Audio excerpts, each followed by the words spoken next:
So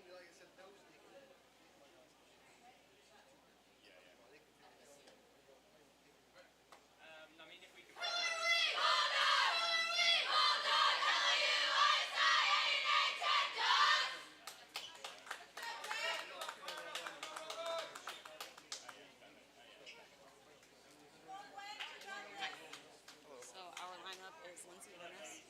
Okay, do you have the numbers by chance? Yes, 24, 19, 15, 23, and 22. Thank you. Thank you.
And good morning. Welcome into the 2022 Southland Bowling League Championship.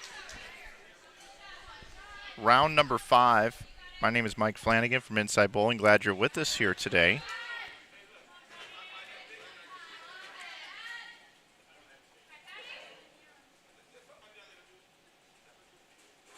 Three teams remain in this year's championship. We start things off today on Sunday with the final matchup in the losers bracket, where we have Louisiana Tech in blue taking on Youngstown State in red. Coming into this event in our seedings in our 8-team bracket, Youngstown State were the 4 seeds. Louisiana Tech, the 5 seeds. They actually bowled each other in the opening round, and Youngstown State got the best of Louisiana Tech When they bowled in the traditional team game in the first round, they tied with 1,004 and went to a roll-off where La Tech won the roll-off. Then Youngstown State came back in Baker and evened things up at 1-1. They went to a best of 7, and it was Youngstown State defeating Louisiana Tech, sending them to the losers bracket. Louisiana Tech went on to beat Valparaiso, and then Sam Houston, and then Arkansas State. So they got sent to the losers bracket by Youngstown State, made it all the way through the losers bracket to the final match. Youngstown State, their journey, as I just told you, they took down Louisiana Tech in the first round. Then they took down Sam Houston, who was our number 1 seeds, in the second round. And then yesterday bowled against Vanderbilt, and it took the best of 7 Baker as they were tied 1-1 after a traditional team game, and then 5 games of Baker total pinfall. They went to the best of 7, and Vanderbilt swept Youngstown State 4-0. So Vanderbilt undefeated and will be with us as soon as this match is over. It'll be a 30-minute delay, and we'll come back and bring you the championship match between Vanderbilt and whoever wins here. It's a true double elimination format. So if for some reason we would need overtime, it's available for us, which overtime would be if Vanderbilt were to lose, we would then go to a best of 7 Baker.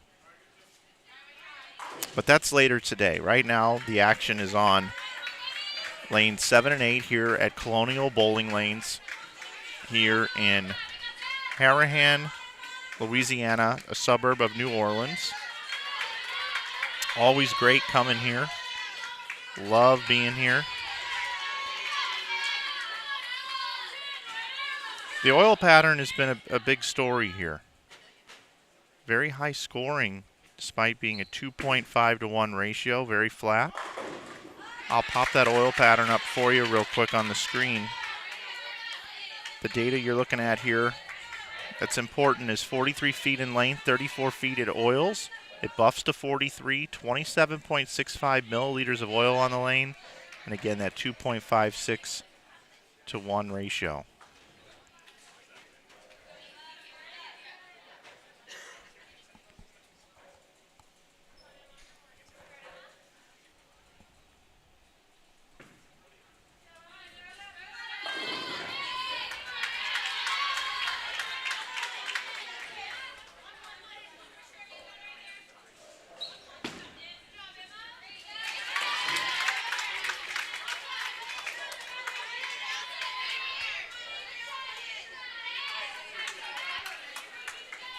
The lineups for the two teams here today. Bowling leadoff for Louisiana Tech. The Lady Techsters is Emma Koch. She wears number 16. She's a junior from Slocum, Alabama. Bowling second for Louisiana Tech and up on the approach right now. Been really impressed with her game is Avery Brown. She wears number 20. She's a senior from Columbus, Ohio. Bowling third for Louisiana Tech today is Danielle Jedlicki. She wears number 3. She's a junior from Murfreesboro, Tennessee. Bowling fourth is Patricia Rosales. She wears number 1, the junior from Orlando, Florida. And the anchor bowler, number 21, Allie Leyendecker, the junior from Wooster, Ohio. It's your 5 players today in the lineup currently for Louisiana Tech. And for the Penguins of Youngstown State, your leadoff bowler is Ellie Drescher. She wears number 24.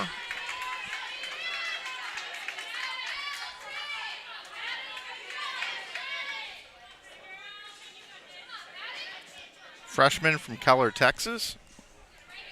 Bowling second is Kirsten Moore, number 19, from Talmadge, Ohio.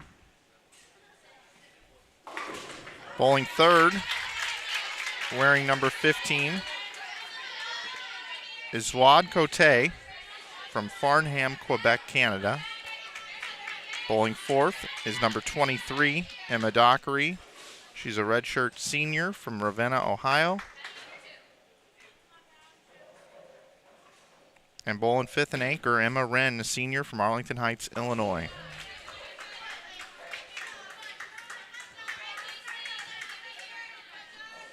After covering 4 rounds of this event, I can tell you that the player pool strength is very, very strong. In the Southland Bowling League Conference here, we have 5 of the top 8 teams in the NCAA RPI rankings here out of the 8 teams. And the 3 teams that we have left are included inside the top 8.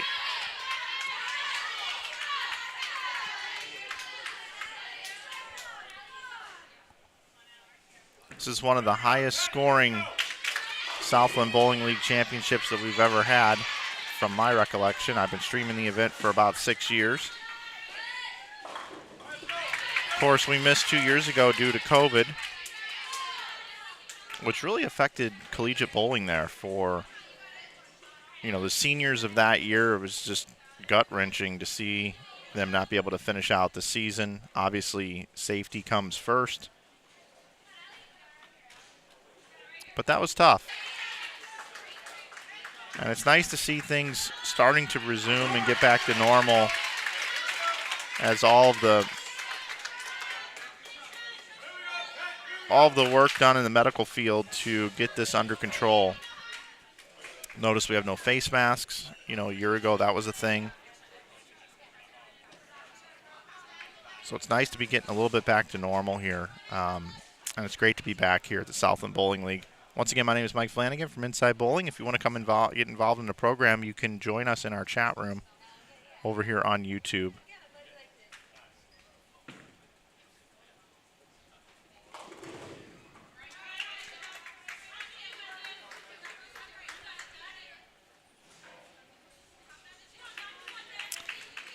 Excuse me, on the leadoff bowler for Youngstown State, I was given the numbers. And I wanted to make sure I got this right. Lindsey Ennis is leading off, actually, for Youngstown State. There are 2 24s on the roster, which I don't understand that according to my sheet. But our leadoff bowler today is actually Lindsey Ennis. So thank you to the chat for the help there.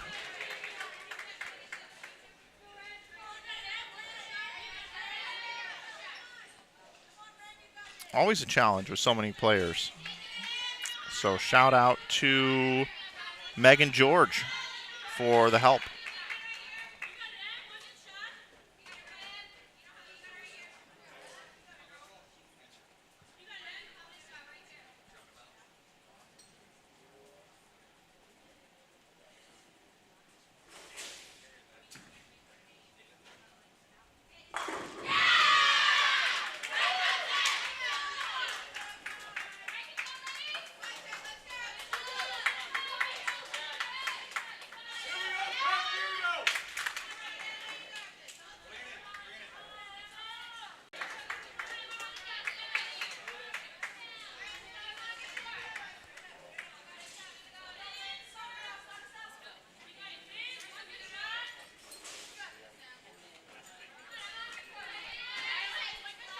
If you experience a little bit of buffering here, we had a little bit of an internet issue here for just a second, but I lowered the bandwidth. I had us streaming at 4 megs.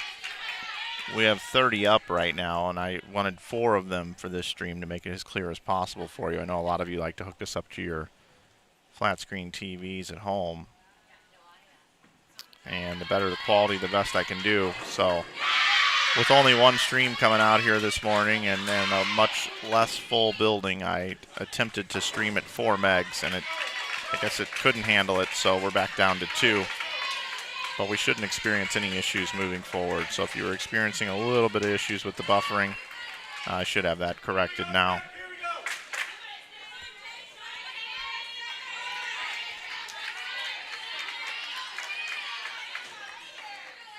So an early 29-pin lead for Louisiana Tech. From Conway, South Carolina. She is the leadoff bowler.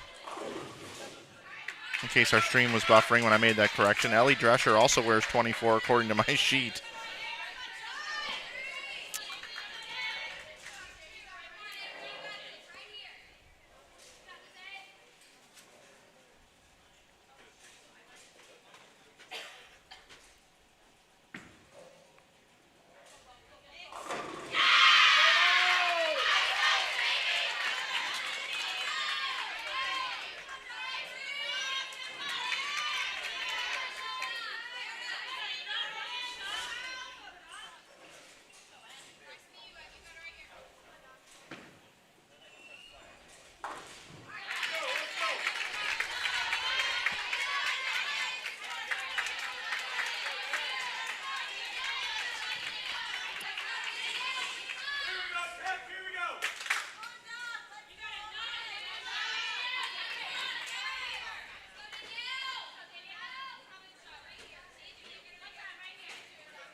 So again, if you didn't watch any of the competition yesterday or the day before, the format is they bowl one team game here, and that will establish who goes up 1-0. And then we will have 5 games of traditional Baker. Total pinfall will determine the second point. It's a race to 2. If it's 1-1, they will go to a best-of-7 Baker roll-off. Head-to-head matches. First team to win 4 games will move on to take on Vanderbilt. Our team advancing out of the winner's bracket. Of course, this is the loser's bracket here. Louisiana Tech taking on Youngstown State. Mike Flanagan here with you.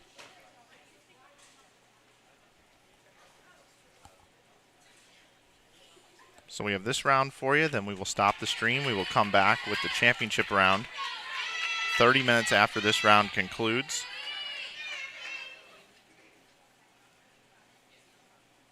We have a possibility of the exact same matchup that we had last year in the championship. It was Vanderbilt taking on Louisiana Tech, and that match went long. Also, you see lanes 3 and 4 have just popped on. That is the warm-up pair. If either team wanted to bring in a substitute, the subs can go down and practice on lanes 3 and 4.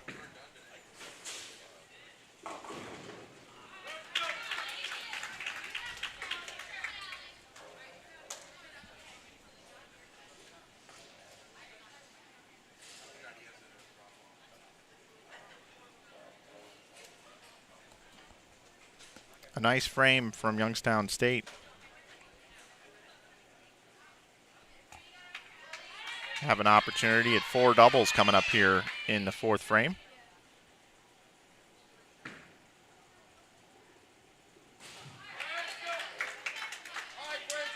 And Alley goes 7 out. 3-4-7.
Once again, I noticed we got a few people that are just joining us here.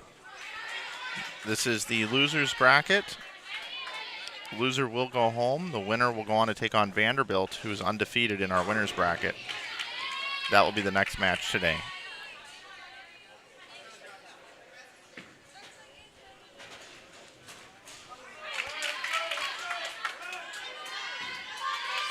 A little shaky here this morning.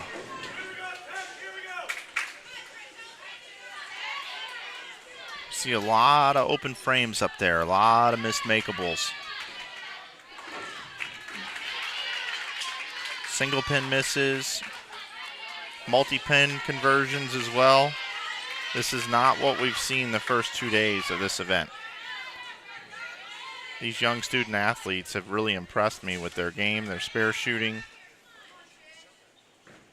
This is the first time I've seen so many errors. Scores have been real high. Good looks to the pocket.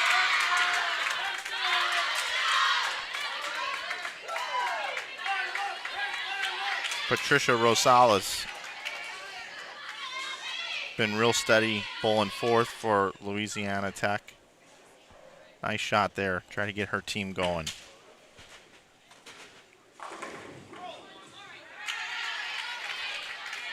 Emma Dockery, been really impressed with her game as well. Seems like she struck every time her team needed one in pressure situations. And now Ollie Leyendecker, the anchor bowler for Louisiana Tech, follows it up with a strike. So a couple of strikes to build some momentum out of the fourth and fifth positions for Louisiana Tech going into the fifth frame.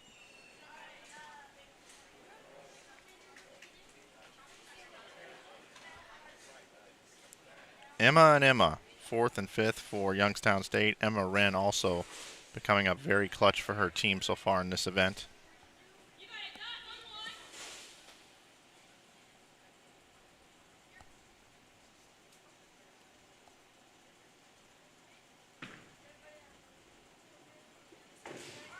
And a miss of the 7-pin. More spare conversions missed.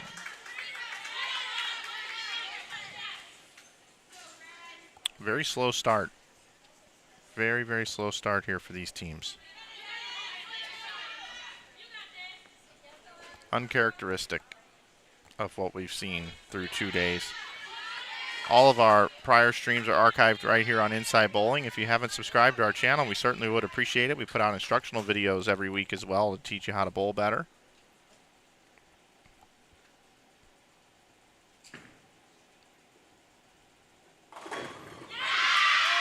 Collapses the bucket.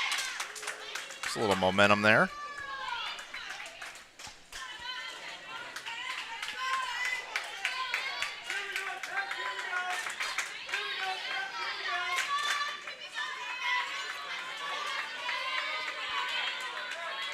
Get a look at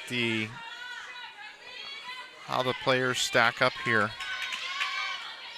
Coach Matt Nantes, and you see Coach Doug Kaburski down there amongst the players.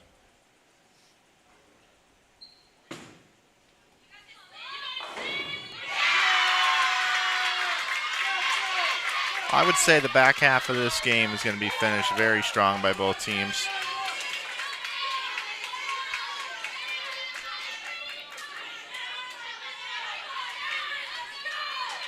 Here's Lindsey Ennis for Youngstown State, getting things started here in the fifth.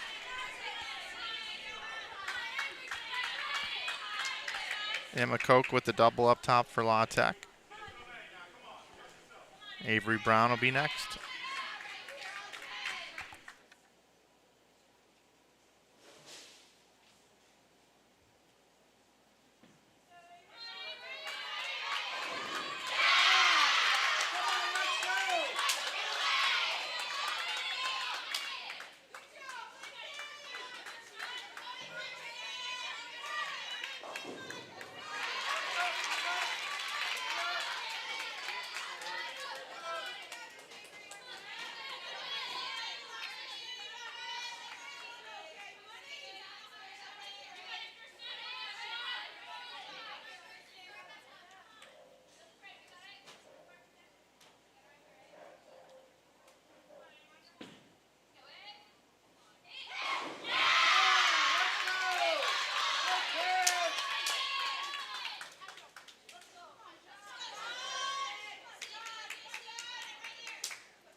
Here comes the strikes.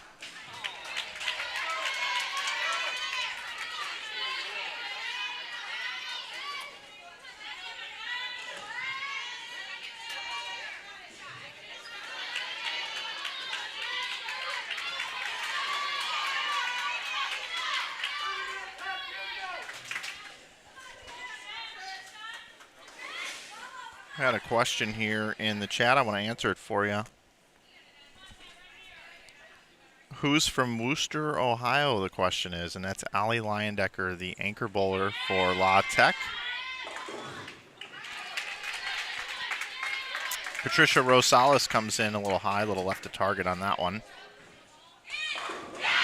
This oil pattern, the players that have had the most success have played in between the 15th and 10th board, keeping their ball in the track area is what we call that. That's the second and the third arrow. And here comes Youngstown State with a star frame. What I mean by that is 5 strikes for 5 players. Even though we've seen some unforced errors here of missing some easy spares or makeable spares, have you? It is still an extremely close match between both teams.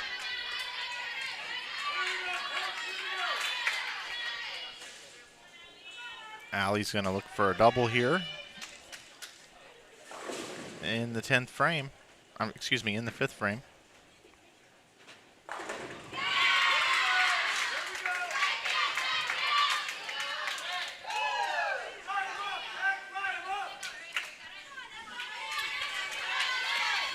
So doubles on the bookends for Louisiana Tech, leadoff and anchor. Emma Koch looking for 3 in a row here. But this is a big frame for Youngstown State because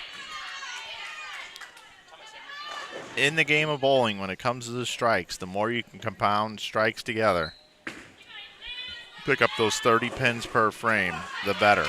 And we've got an opportunity for 5 of those here for Youngstown State. Emma Koch's string comes to an end. She'll leave just the 4. Should be an easy spare.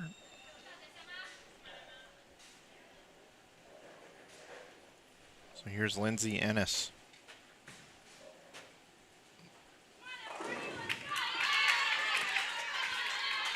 Light for the 2-4-5.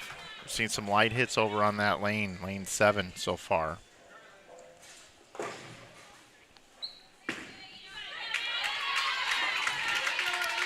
Nice spare, nice spare.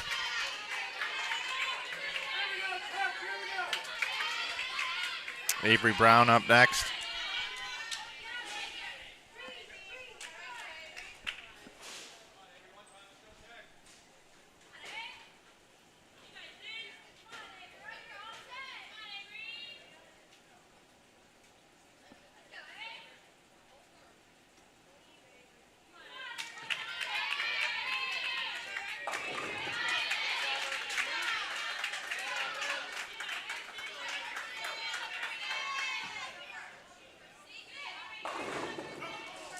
Four, 9. Not a good break by any means there. Pretty good shot.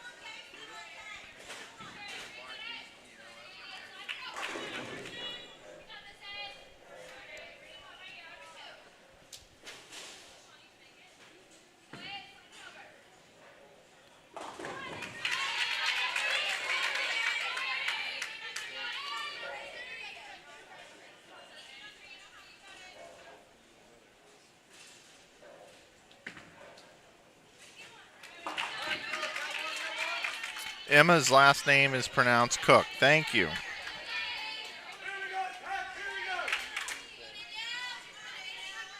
I'm telling you, I've really struggled with the players' names this year. I don't know what's going on.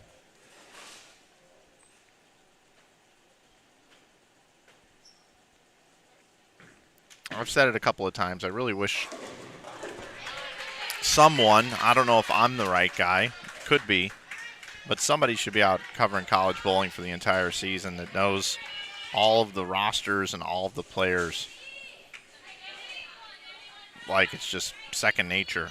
I've been out calling the PBA Tour the last 5 or 6 weeks, and when I come into the college environment, I love being here. I mean, it's awesome.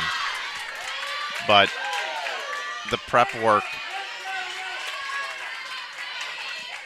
to try to get caught up on the college bowling season coming into here, I always feel a little inadequate.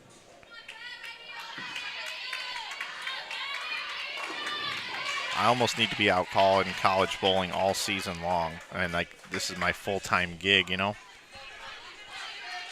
Maybe one day we'll get there in college bowling to where every weekend it's on the same network and you can tune in and watch. But, you know, even this weekend there's multiple competitions, so kind of tough to do. College bowling is thriving, though. I do know that. Oh, man, I'll tell you, this frame for Louisiana Tech, this has been a tough frame because they've been hitting the pocket. Not able to carry. Patricia Rosales there with a blower 7-pin. Great shot. So we see Emma and Emma now coming up for Youngstown State. Dockery, then Wren.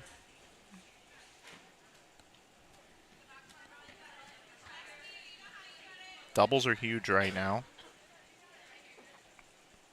Got an opportunity at one here.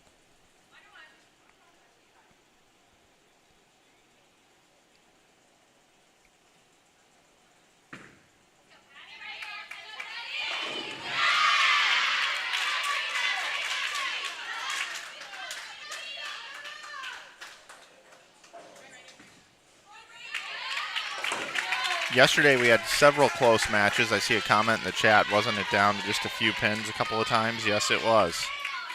Yes, it was. We saw it multiple ways. We saw teams step up and strike when they needed it. We also saw some teams open when they needed it and let the other team in and forced more bowling. Oh, a solid 9, but it comes out. Wow.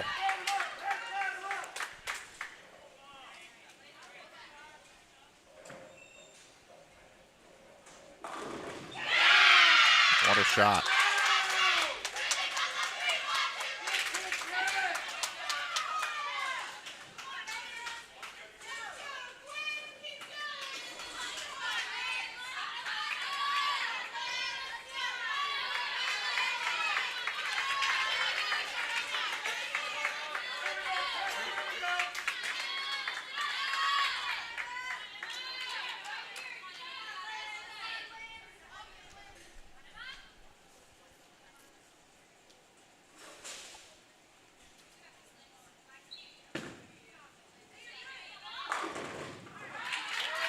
Flat 10.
So, folks, we're going to put it to a vote here in the chat. We had a request for me to expand the size of the scoring units here to include the plus minuses. I will do that now, but it reduces the size of the scores. So you guys will have to let me know what you like better.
I've even adjusted it a little bit more for you guys.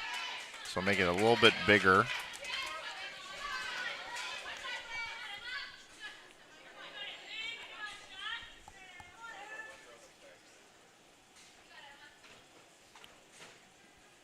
Your wish is my command.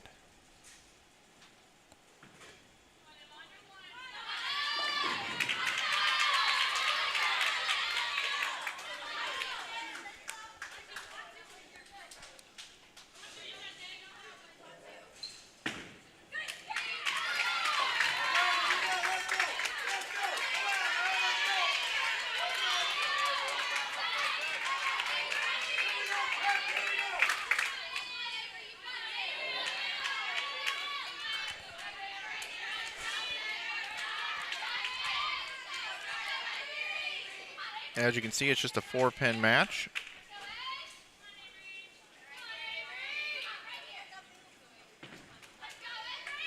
Could go either way. Traditional team game. Coming up next, we'll have 5 Baker games for you, total pinfall. Vanderbilt awaits the winner. Avery Brown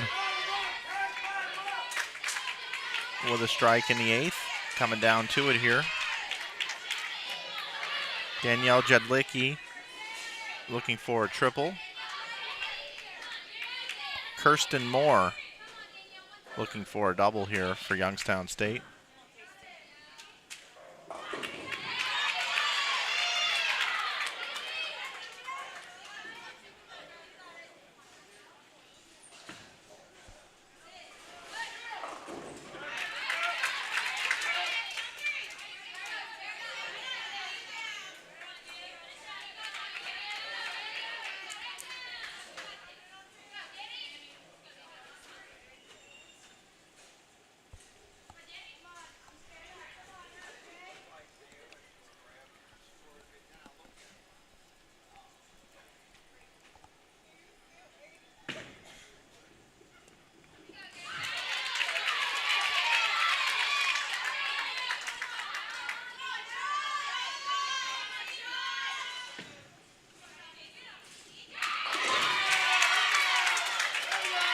No problem at all, everybody.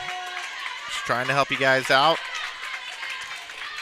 Really, the only thing you guys need right here is the scoreboards and the action.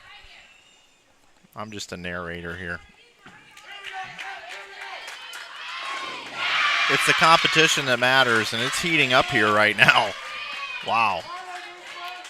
Took a little bit to get going here this morning. Kind of like a car when it's like -5 degrees outside. You start that car, it just doesn't want to do anything. But once you get driving down the road, it gets warmed up a little bit. Take her out on the highway. Well, that's what it's like for these players this morning. A little bit of a rough start, trying to start the car. I think Al had a pretty nice comment about that earlier. Says you see a lot of sloppy play on Sunday mornings in NCAA bowling. Hard to get moving again. After 4 3.5-hour matches over a couple of days, they all start to loosen up. I couldn't agree with you more, Al. You're right.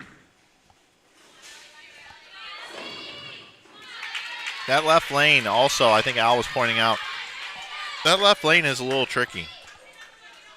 Could be a little bit of oil down lane or a bit of a hang spot. Ball doesn't want to recover off the end of the pattern all that well. Now Allie's string comes to an end.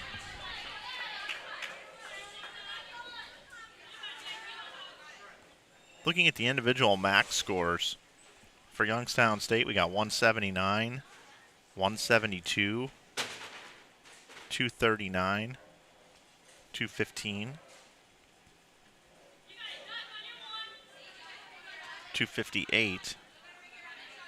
For Louisiana Tech, we have 211, 202, 204, 201, 230.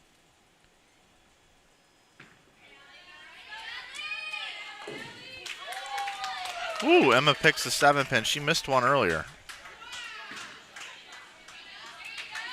Allie covers the 4-pin.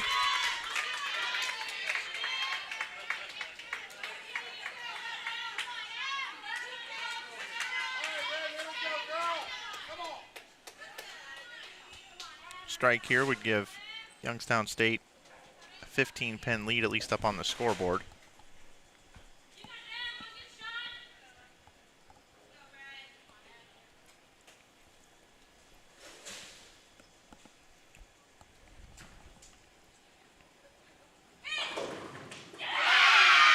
Got it. On the tricky left lane. Youngstown State will have to finish on the left lane. Could be a determining factor here in this match. Well, foundation frame coming up for both teams. Currently right now a 15-pin lead for Youngstown State. It's very close.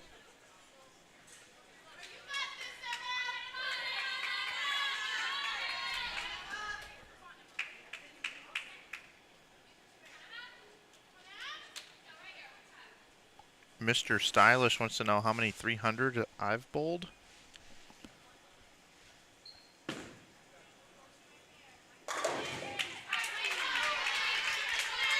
I don't know how many people really care about this. I bowled my first one when I was 13, and I've bowled 11 in sanctioned competition over the years. Many in unsanctioned events or organized bowling with groups of others late at night for milkshakes. 9th frame. Here we go.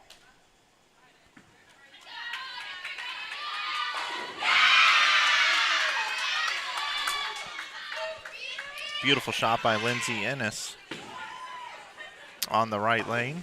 Oh, and an open frame now for Emma Cook. 157 now in the 9th. Best she can do is 187.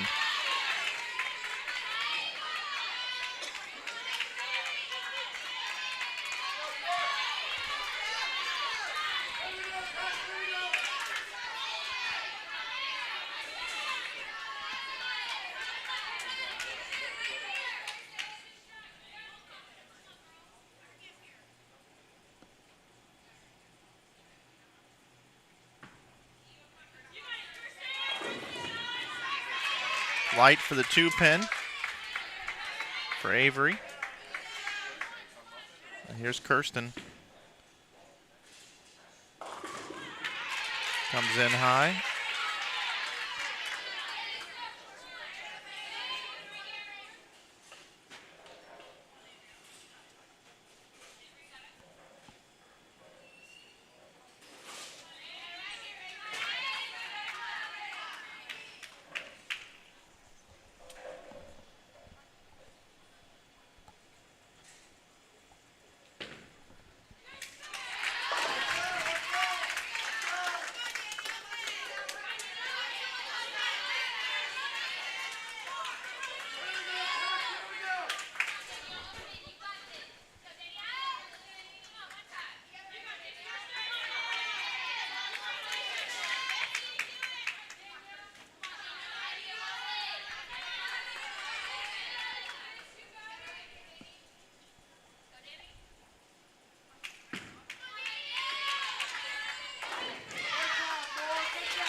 Cote leaves the 2-10, 2-8-10 actually, on a double.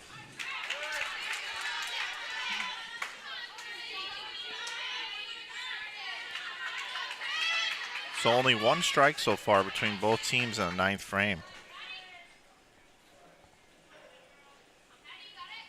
I don't know if this pair transitioned weird after practice or what's going on. We haven't used 7 and 8 a lot in competition. This is the first time going to it for a stream pair. We used 7 and 8 in the first 2 rounds, and we have not used it since. Maybe playing a little different. Our championship match is going to take place over on lanes 15 and 16, which has been in play for the entire event. And then if first place loses, if Vandy loses, we will then go over to lanes 11 and 12 if we need to roll off, as it is a true double elimination format.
So Louisiana Tech going into the 10th frame has got 1 double and a spare and 3 opens heading into the 10th.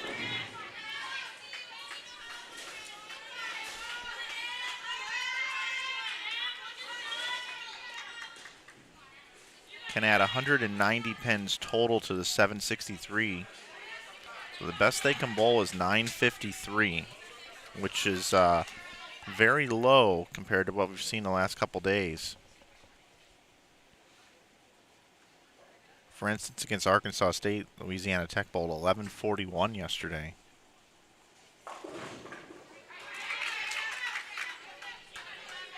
That shot there by Emma Wren sails wide right. Leaves the 1-2-10. Gonna have a lead going into the 10th. But also 2 opens for Youngstown State so far. Could be a third here. As far as strikes, spares, and opens going into the 10th frame, if Emma does not convert here, it'll be exactly the same for both sides.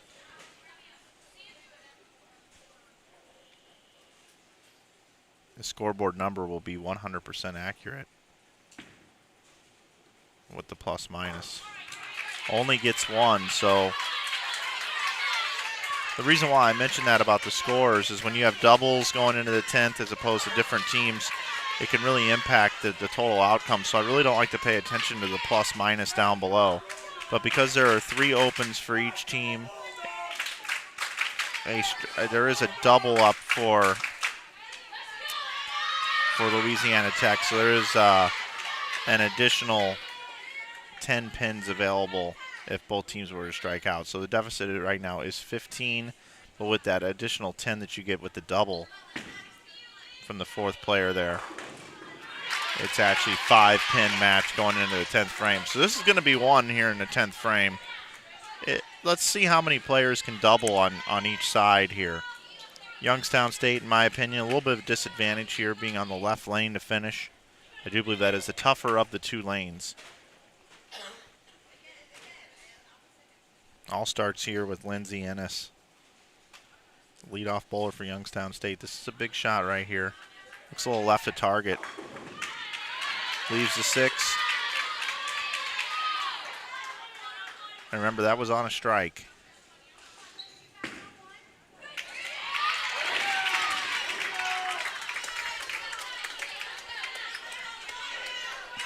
I predict this game will be determined by less than 15 pins.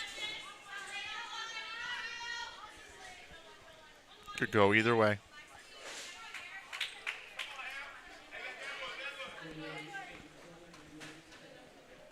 Louisiana Tech never makes it easy on themselves. Matt was telling me about all the ties and situations they've had to deal with when they bowl. And they tied yesterday in the very first match against Youngstown State, 1,004 to 1,004. Could they tie again? It's a little highly possible here compared to many of our other matches. This is just as close as any of them. It will be one here in the 10th frame.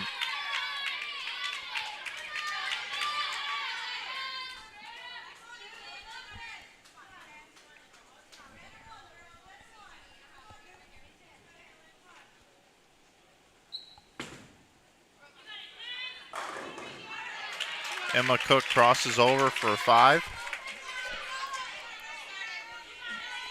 So she finishes with 176. Lindsey Ennis can finish with 159, 159.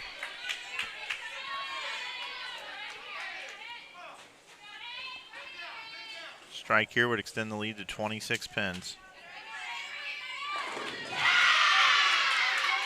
Okay. Avery Brown, let's see what you can do here in the 10th frame. Gets the first one, pured it. Beautiful shot right there by Avery Brown. Important to be very cool, calm, and collected and try to get that double for her team. We'll see if Kirsten Moore here can match it. Second a hook. Is it going to hook? Nope. And that's the problem with that lane. You get it going a little too far to the right with a little too much speed. You're going to leave some sort of 2-pin combination. In this particular case, the 5 and the 8.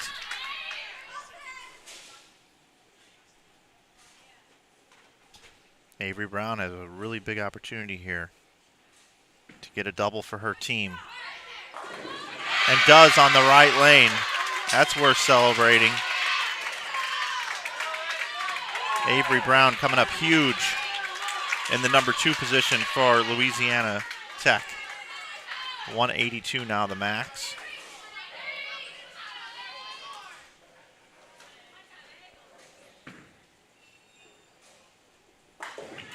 All right, good spare. Good spare for Kirsten. Good spare. Fill it up. Get as many as you can here. Can max at 150.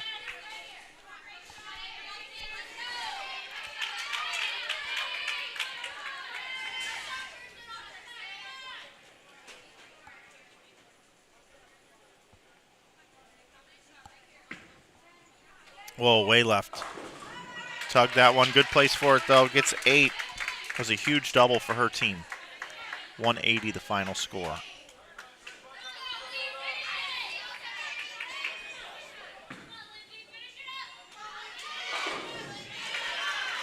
All right, 9 on the fill.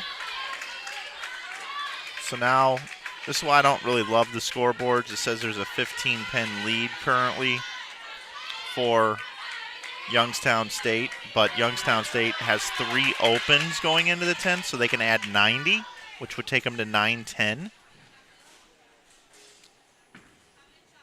Louisiana Tech can add 120.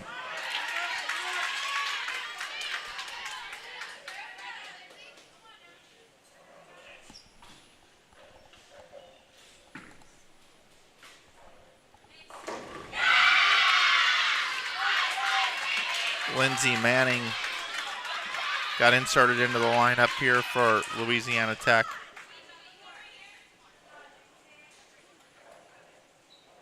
Leaves the 4-7. Covers it.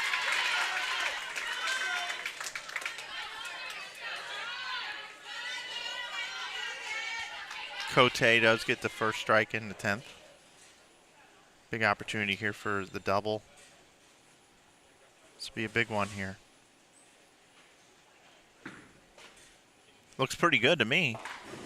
Didn't quite get to the right. Little inside there. Rolled in the mid lane a little too much. Leaves the 6-7. Looked good from my vantage point.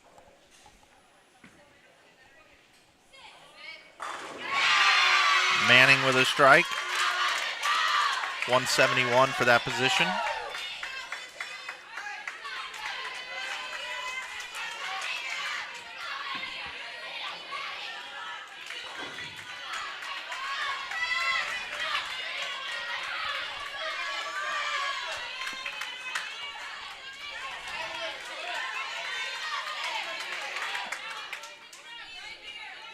Patricia Rosales here has an opportunity to really take a hold of this match.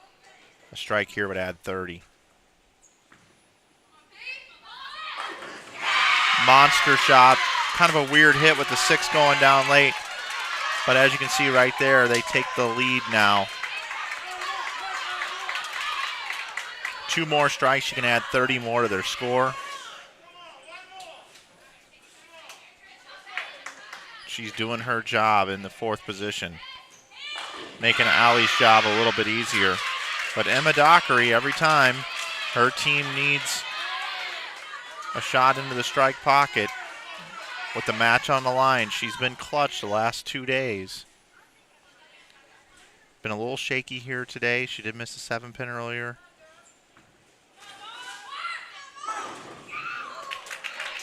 Pretty good shot there by Patricia. She can now bowl 190. But that first strike added 30 for her team. So now up 24. If she picks this up, that would be 25 pins. But Emma Dockery, if she can throw 2 more strikes, would add 20 more.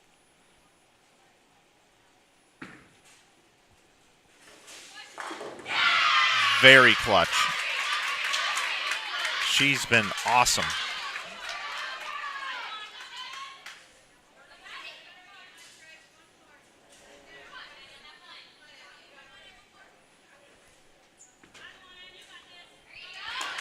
It's going to come down to Emma Wren and Allie Leyendecker.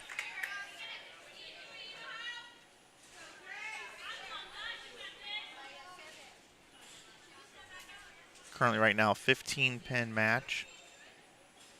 Advantage, Louisiana Tech. Emma Dockery with a strike here can cut it to 5. Oh, that's wide. Okay, gets 7. So less than 10 pins, 8 pins right now. So Allie Leyendecker, if she goes up and doubles into 10th frame and gets 3, her team will win. Anything less, Emma Wren has an opportunity to have ball in hand and take this one down for Youngstown State. Starts here with Allie Leyendecker on the right lane. Can't throw it much better than that. There's the first one. Half the work is done. Half the work is done. That puts pressure on Emma Rinn from Youngstown State.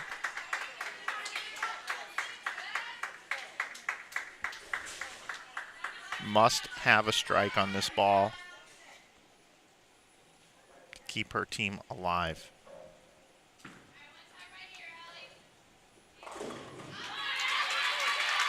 Comes in light, and this left lane has been the story.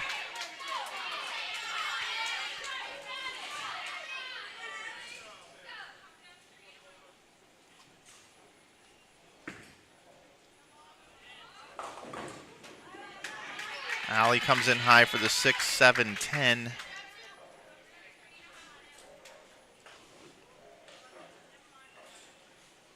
But they have enough.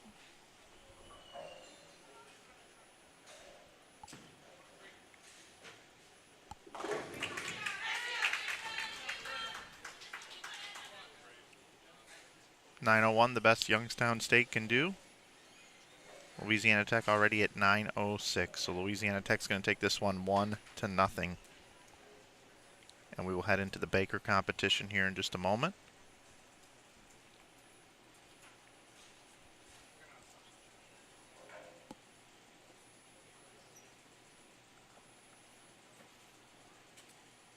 A little strategy here involved. We got some potential. We got a fill ball coming up here with the match over. You might see a ball change and a strike shot here from Allie just to try to get a feel for the lane a little bit better.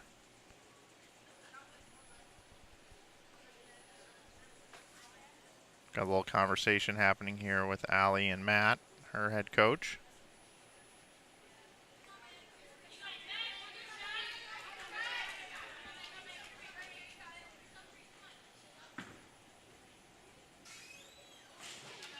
And that's just a feeler shot there to try to see what the lanes are doing with a ball change.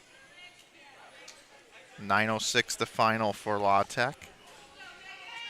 Again, quite a bit lower scoring here than what we've seen over the last couple of days. Lane 7 and 8, not easy for the players. And we, in defense, we have not seen 7 and 8 on our live stream at all. Could be a little topography issue on lane 7 as well. You never know. 2:10, the final score there for Emma.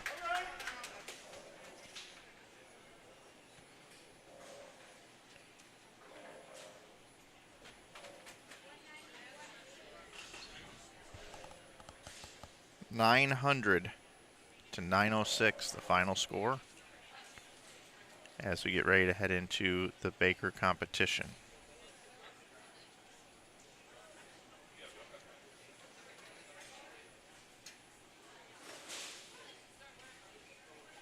So we will have a little bit of a break. The players can, I believe, take up to 10 minutes, I believe it is. Maybe only 5, but they will take a reset, grab a snack, and we'll have the 5 Baker games coming up for you right here on Inside Bowling. I'm going to get my picture-in-pictures built for the Baker competition so you can see everything. I'll be right back.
second one?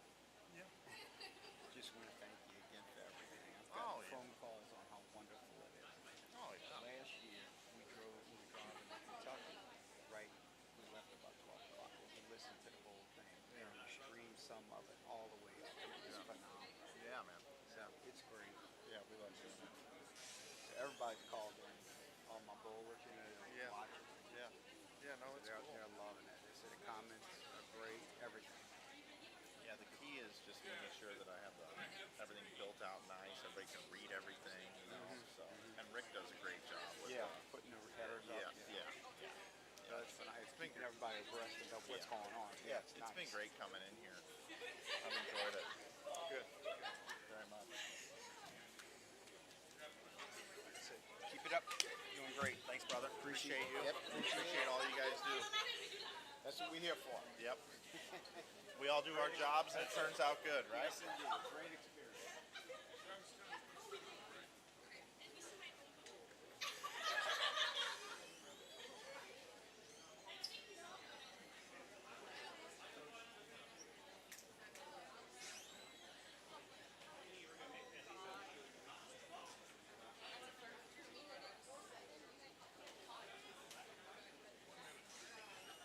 Doug, 1 minute.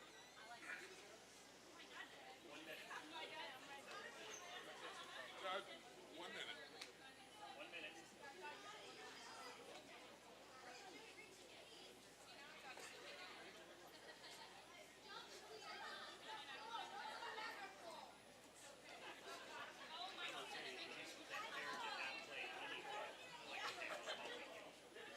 Well, I haven't, that's the first time I've ever seen that pair on our screen. It did not even play close. Yeah. Way lower scoring. I mean, it was like there was no misruns. Yeah.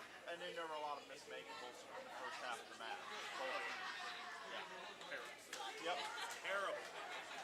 It was a grind out 1,000 game pace. Should have been around 1,000 on a grind out, right?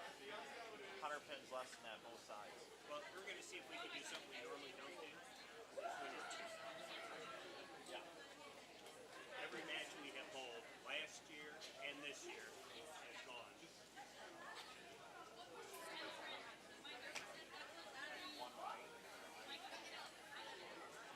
Well, we tried that and then we started missing it.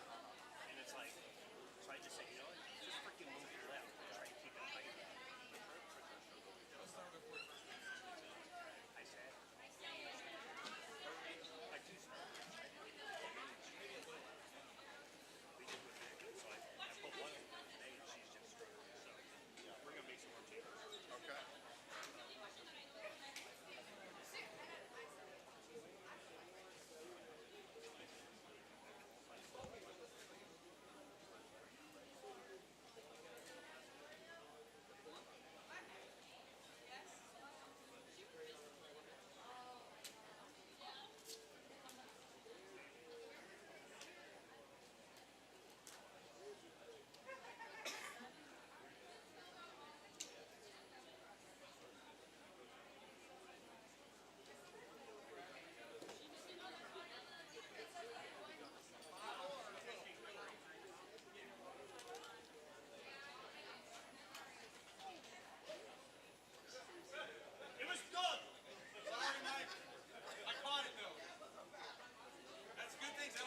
Folks, Baker competition underway. And I just had Doug Kaburski took out all the cameras. So he apologized, but now all the scoreboards are crooked. I had them built perfectly. This camera angle has been changed. So now, I don't know why. He ducked underneath the stanchions down there. And after the loss, I think he was a little animated, and he took out the cameras. So now I've got it rebuilt now, at least somewhat framed up. I will try to get these scoreboards above not to look as crooked. I had them perfect.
Okay, I think we're back. I'm comfortable again. So again, if you're just hopping in here, waking up today, you're watching the 2022 Southland Bowling League Championship. My name is Mike Flanagan. I run this channel over here called Inside Bowling. Been doing it for about 10 years. Happy to have you here with us. Love calling bowling. Love coming to my only college event of the season. Been streaming this one every year for about 6 years. Everybody treats me great here. We've got great competition. And the student athletes have just gotten better and better as these programs continue to grow. The future of the sport is very bright. We are in the losers bracket, the final game of the losers bracket. And it's Louisiana Tech taking on Youngstown State. Louisiana Tech won the first traditional team game 906 to 900. Came down to the very last bowler. And now we have 5 Baker games for you. Total pinfall. Total pinfall here for these 5 games will determine who wins. If Louisiana Tech is able to win this, they will go on to take on Vanderbilt about 30 minutes after this match concludes. Vanderbilt is undefeated, and we would have a rematch of last year's final. If Youngstown State were to win these 5 Baker games, we would then go to a best-of-7 head-to-head Baker match play between these two teams to see who will take on Vanderbilt. And if Vanderbilt is watching here this morning, back in their hotel room, hello, Vanderbilt. We will see you shortly. Good luck today.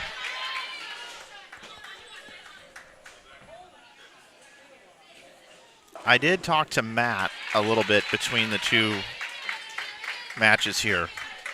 Matt came over and explained to me that lanes 7 and 8 are playing quite a bit different than what they've seen throughout the tournament. Playing drastically different. A lot of missed spares early, he admitted, but he also said that he's going to be making some roster moves and some lineup changes, trying to get more players involved. As the lanes are really, really tricky, and spares are going to be really important here in the Baker competition. It's not going to be about strikes. And in my opinion, after watching the first game, and I'm sure all of you at home would agree with me, the right lane is where you're going to have to get your scores.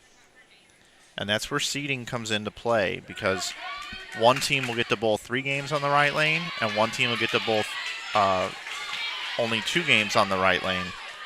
And the seeding advantage goes to Youngstown State as they're the number 4 seeds. The Penguins, Louisiana Tech, the Lady Texters, they are the number 5 seed in this event.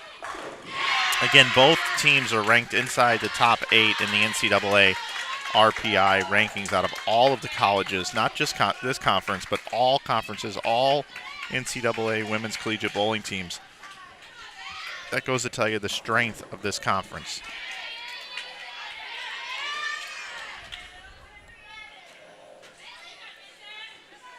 So Louisiana Tech grinding through this left lane. Really good shot right there.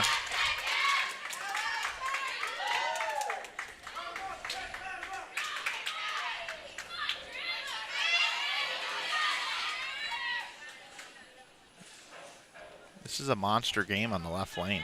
Any game over 200 on this pair is going to be a good score, but a 200 game on the left lane is almost like plus 30. I believe 170 will probably be the average on this left lane throughout these games between both teams.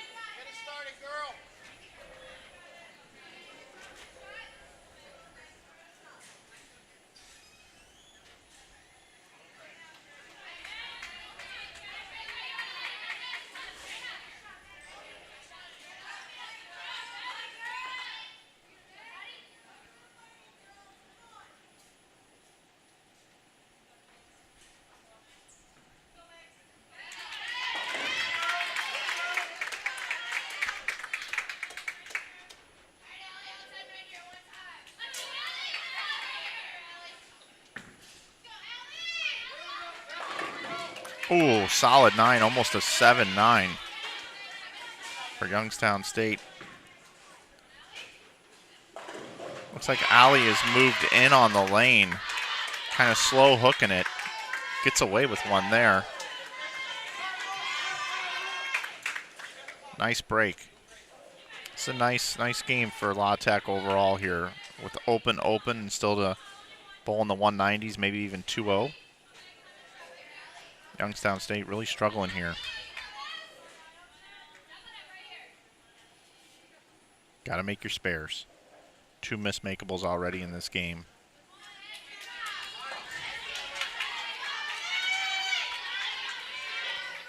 Let's look at the adjustment here from Allie.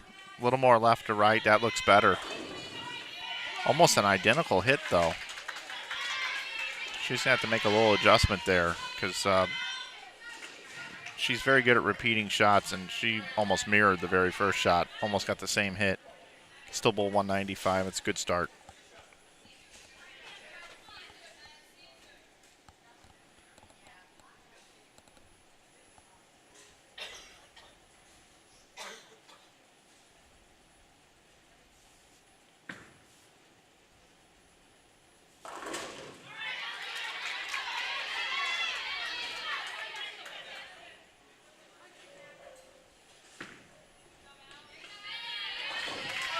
All right, 195 the score. Again, it's total pinfall.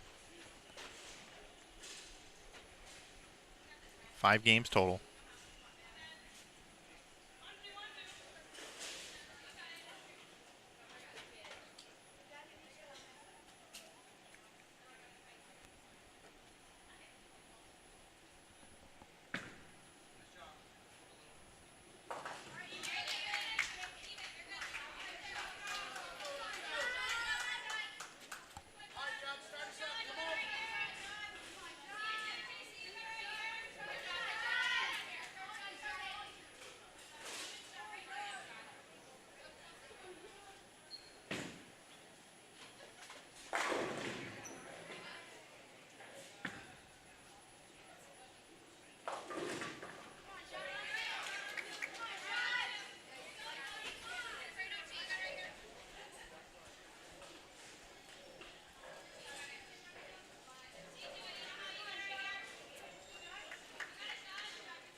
So it's going to be over a 60-pin lead for La Tech after one game of the Baker.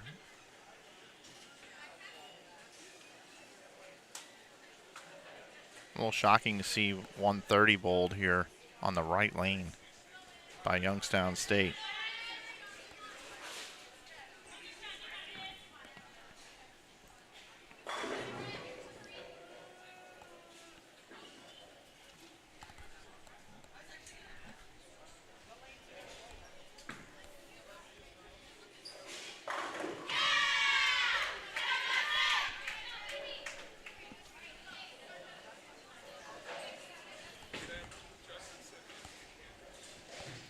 $195 to $130. They will switch lanes as we head into game number 2. Rick Barbero will have the totals up above for us on the monitors. He's been doing a great job. Our tournament official, Rick Barbera. Known Rick for years. Appreciate all the work that he's doing for us here on the ground.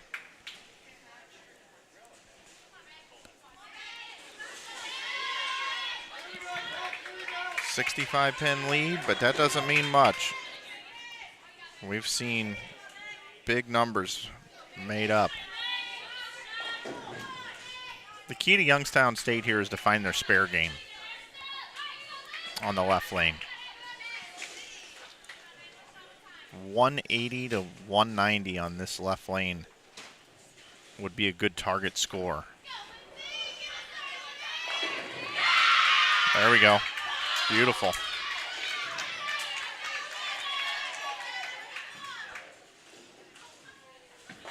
Matt starting with the southpaw on the right lane. Looking good, looking good. So just like that, things can flip. Strike, strike, momentum for each team. Maybe we're going to see 230 this game. Who knows? It's all about momentum, getting lined up.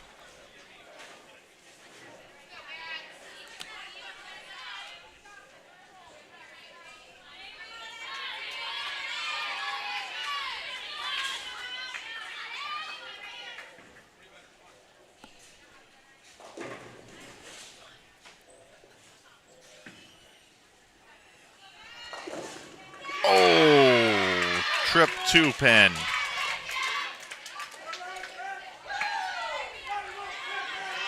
Avery Brown with the trip 2. She will gladly take that.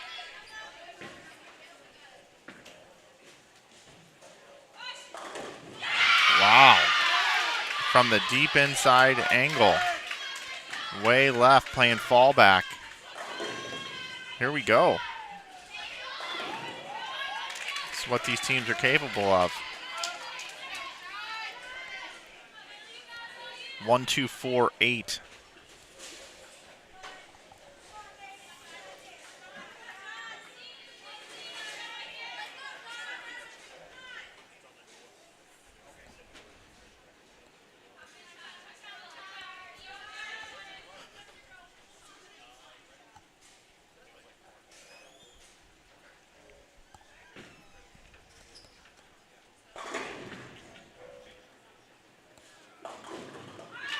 All right, Fortune just leave the 4-7 there. Wasn't sure that ball was gonna, what it was gonna do.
Youngstown State really impressing me here on this left lane.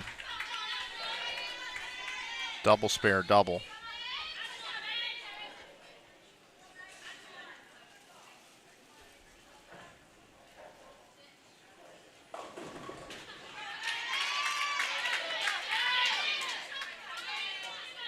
Momentum certainly with Youngstown State right now. They're down 65 pins, but they can certainly make that up and then some in this one game. 3 more to play here in this round. Game number 2 of 5 right now.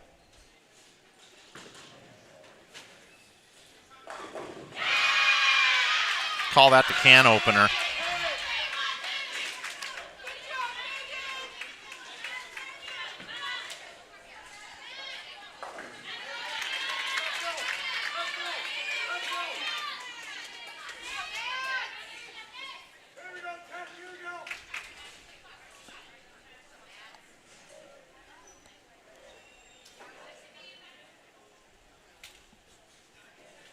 Youngstown State can still bowl 278. 221 for La Tech if both teams were to strike out.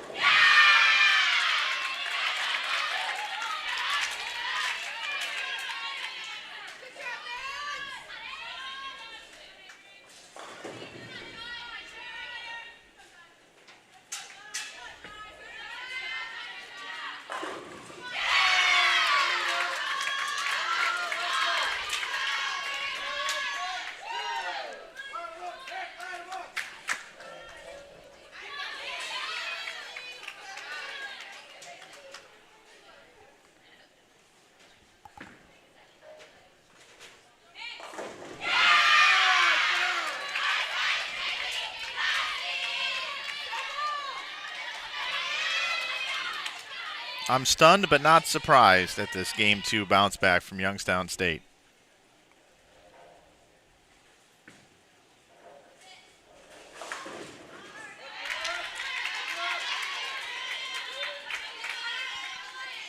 With the players moving in on the left lane, has that become the easier lane? Could be.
you got a bowl within your game. And La Tech bowling 195, and now with that double in the 10th by Alley, can get to 201. If you just said to Matt and his team, you guys are going to bowl 195, 2-0 the first 2 games. They just said, we'll take that every day and twice on Sunday. Today just happens to be Sunday. Very consistent bowling here.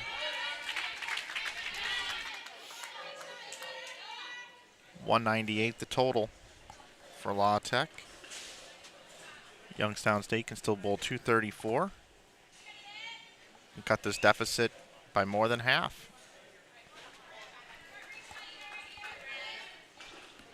Going to win the Century Award here, which is a made-up award that we talk about on our live streams. Anytime you improve a score by 100 or decrease a score by 100. Youngstown State, after bowling 130, follows it up with 234. So the difference is 36 pins, which is now a 29-pin lead for Louisiana Tech after 2 games, 3 to play. And as they switch lanes, great opportunity to thank the staff here at Colonial Bowling Center. Back-to-back years hosting the Southland Bowling League Championships. Thank you, guys.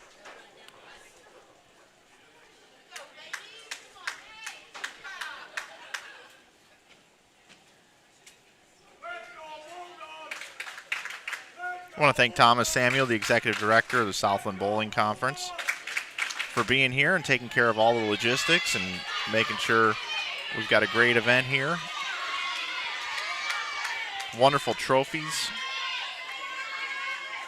All the banners, signage. Also want to give a shout out to Samantha Negron, the Director of SBL Media Relations, for being here on the ground, putting out our social media, letting people know about what's happening here at the event. And a major shout out to our General Manager here at Colonial Bowling Lanes, Chris Santangelo.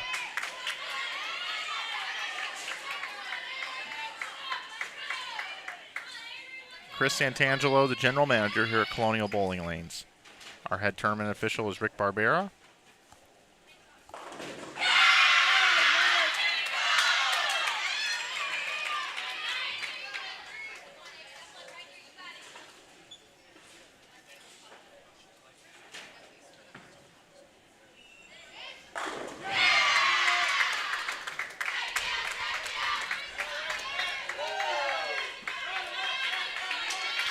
I'm liking the adjustments by both teams here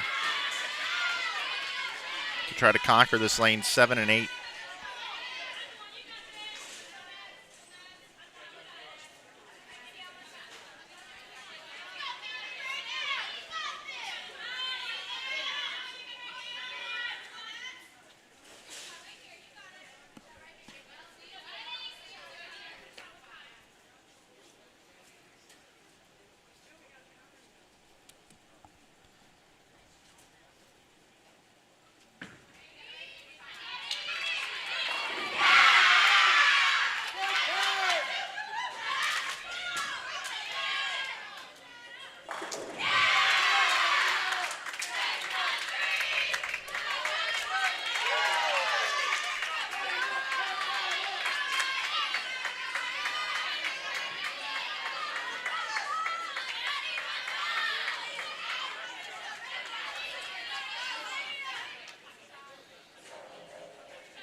So both teams can max at 279. It's early, but it's good to see.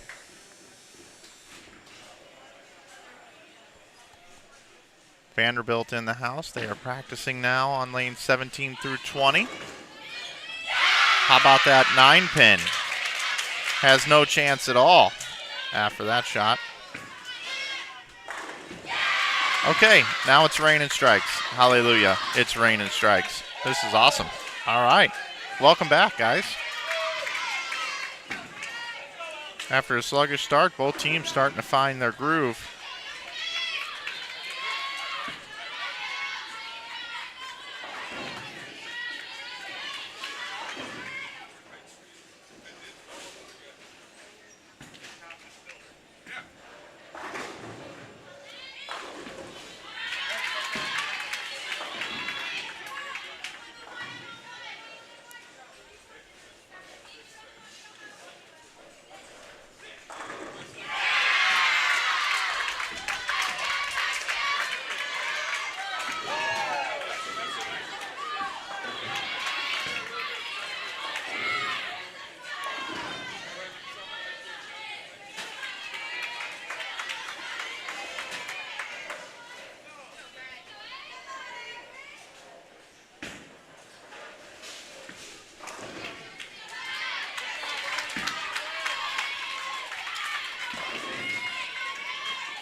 Now that's 3 open frames in a row on makeable spares by Louisiana Tech. They're not doing themselves any favor right now.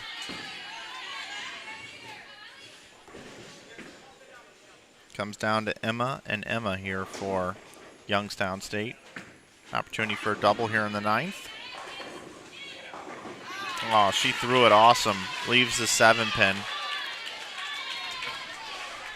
So Louisiana Tech, missed opportunity here. A chance for a really big game here. They're going to bowl another consistent on the scoreboard side of things, opening up with 195, 198. Now this game can bowl 191. Youngstown State again bowled 130, 234. And can max at 207 this game. 29-pin lead for La Tech. Youngstown State can cut into this deficit and keep chipping away at it here in game 3.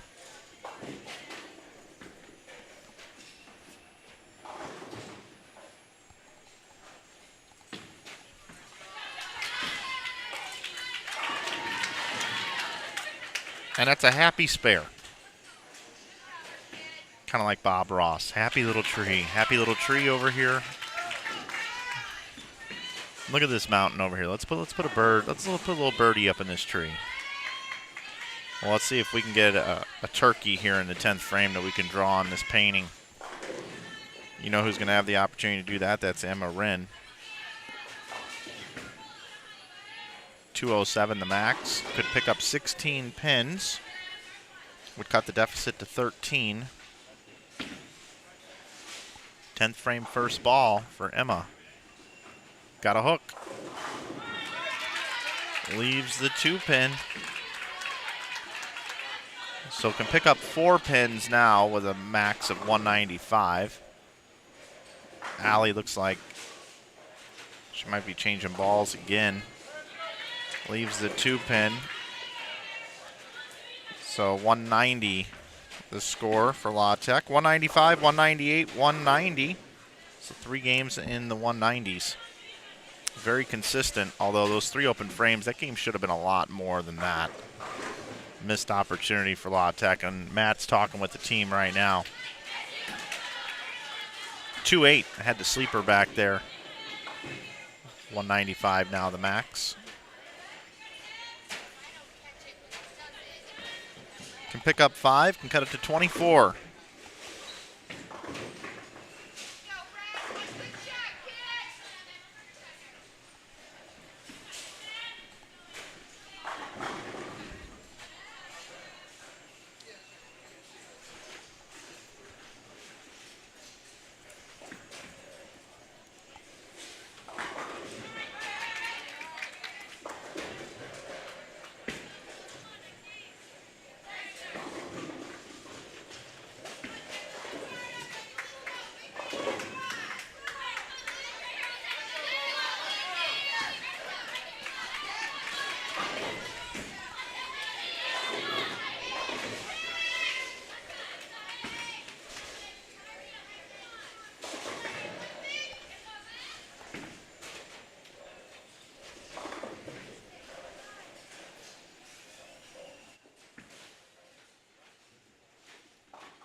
Game number 4 getting started right now.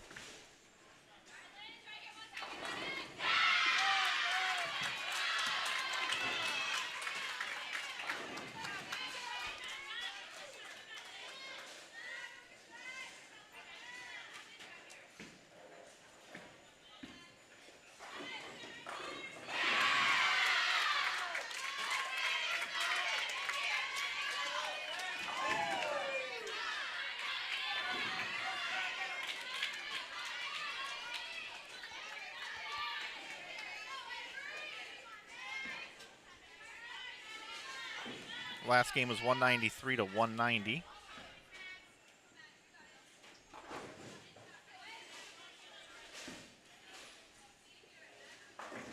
which takes us to a 26-pin lead for La Tech.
Well, we had a monster game going here, and still a good score going to be put up by Youngstown State.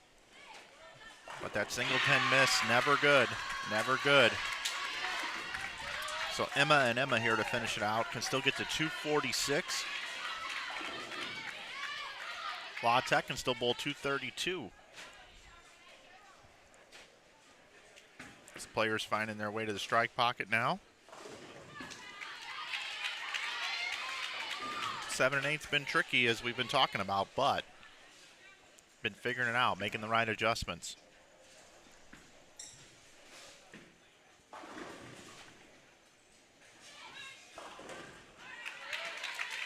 If you miss a little left, you go high. You miss a little right, you go light. And that's that 2.5 to 1 ratio. I was talking about how difficult that it is. Even though we've seen higher scoring pace here this weekend, sometimes you can get on a pair or with a little tricky topography, makes players move to different parts of the lane, can make them transition a little bit differently. I was just talking to John Williamson from Vanderbilt. We were talking about lane 7 and 8, and he's like, do you think it's just that pair? Or do you think the atmosphere or maybe, you know, the temperature outside or anything is affecting how the lanes are playing, or maybe the way the machine put it down here today, or just, you know, pattern memory with putting this out several times now here this weekend. They had open play here last night. And then the condition stripped and oiled, of course, this morning for fresh, but still all that can impact how the lanes play. Lanes 15 and 16 is where we will go for the championship match between Vanderbilt and the winner of this one. La Tech up 1-0 in the traditional team game. It was 906 to 900. Currently right now a 26-pin lead in the Baker for La Tech. Emma gets the first hit in the 10th, so she can take her team to 236 with a double here. 199 now, the max score for Louisiana Tech. This would be the 4th consecutive game in the 190s for Louisiana Tech. Bowling games of 195, 198, and 190. All right, good shot, week 10. So 226. Youngstown State is going to take the lead here in game number 4. It's going to be a small lead.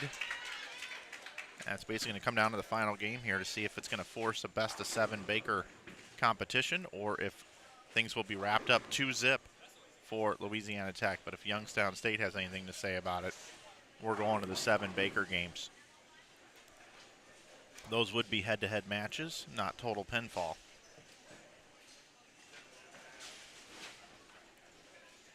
Nicely bowled game by Youngstown State. Had the one single pin miss in there, but 226 the final score. Nice recovery here after bowling 130 the first game, coming back with 234, 193, and 226. Allie with probably her best shot I've seen her throw here. 199 the score for La Tech. So it was a 26-pin deficit. So if you guys do the math with me here, Youngstown State takes the lead. They have a 1-pin advantage with one game to go. You know, these two teams tied in the first round at 1,004 in the traditional team game. Today, it was separated by less than 6 pins in the first game, 906 to 900. And now with one game to go here in the Baker, it's a 1-pin advantage for Youngstown State. Would you expect anything else from these two teams? They are so evenly matched, the 4 and the 5 seeds in this event.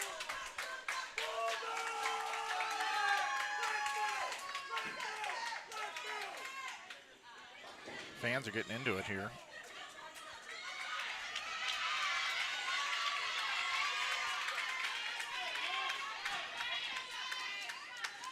By the way, in the RPI, Youngstown State has a ranking of .603.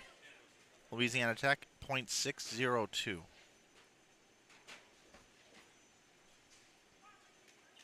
On the season, Louisiana Tech, 75, 26-0. Youngstown State, 72, 44-0.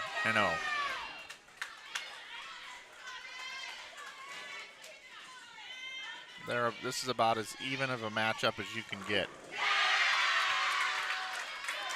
Still 1 pin difference between the two teams as they match each other with strikes in the first frame. And the energy level has increased quite a bit here in the center.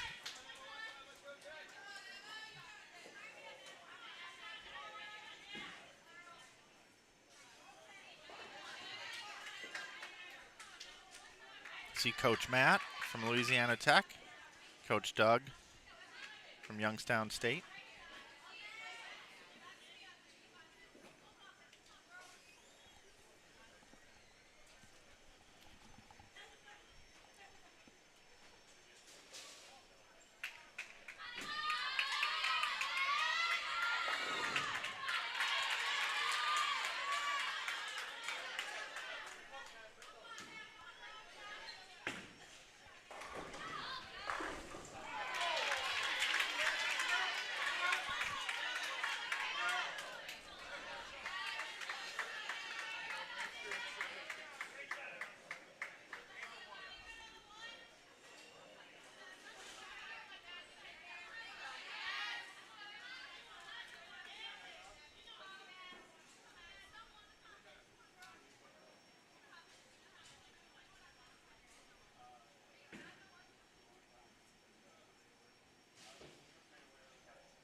I like what Al Leyendecker says here in the chat.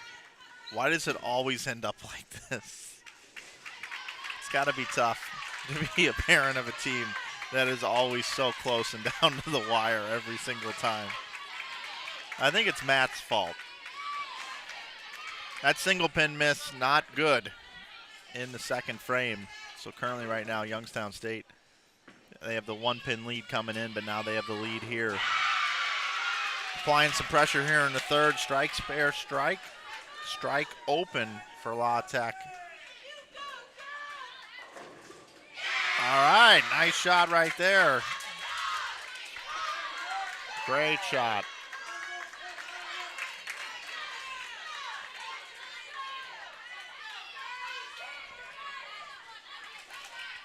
Danielle back in the lineup.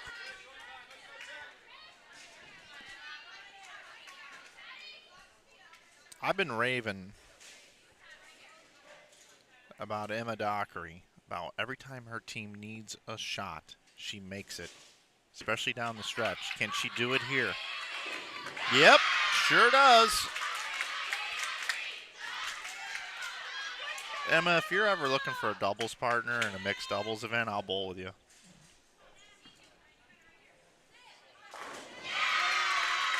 Patricia Rosales buries one in the 1-3 for a double for her team, keeping them in this game and in this 5-Baker game point deciding match.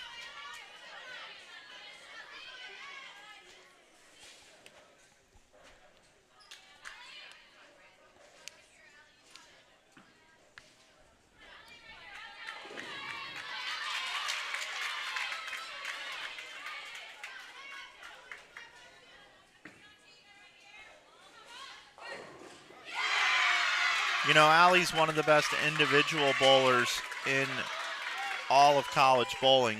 Highly decorated youth bowler, was a big signing for Louisiana Tech. She has anchored this squad now.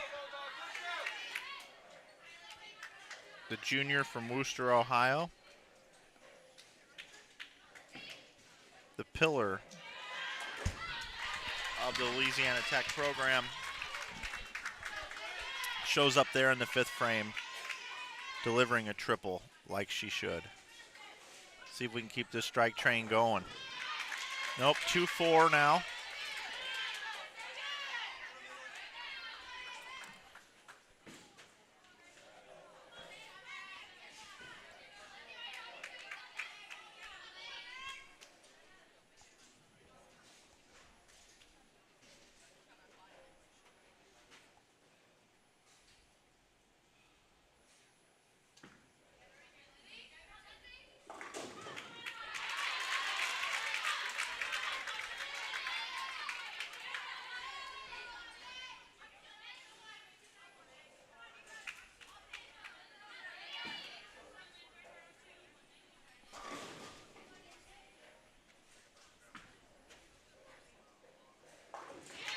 All right, didn't chop it. Great cover.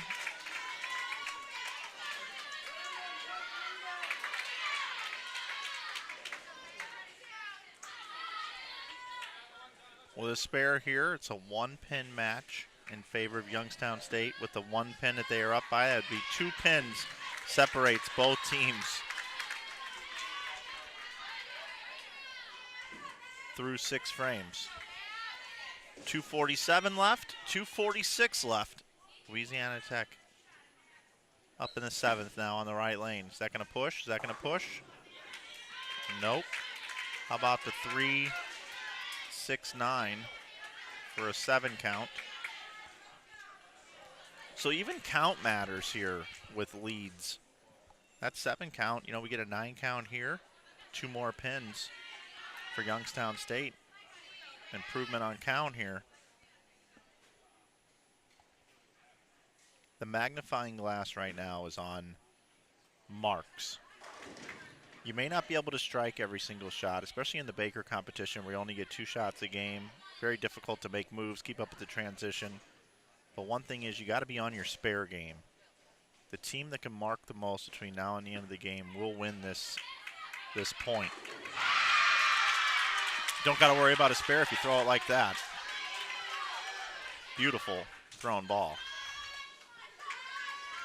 This is no gimme on a flat pattern trying to pick this spare.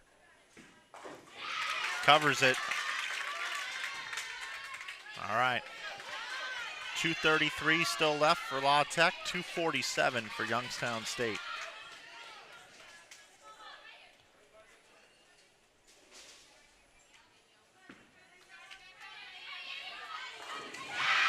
Monster shot.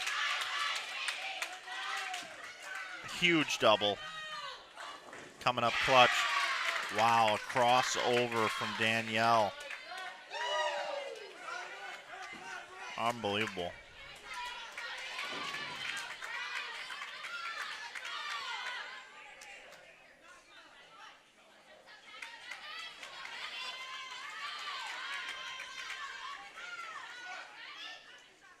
See if Rosales can double here in the 9th, capitalize on that break.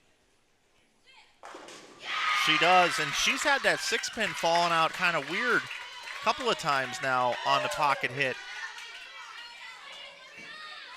But threw it for the wheat right there when she needed. And again, I will echo my comments here on Emma Dockery. Every time her team has needed one in a pressure situation, she has delivered.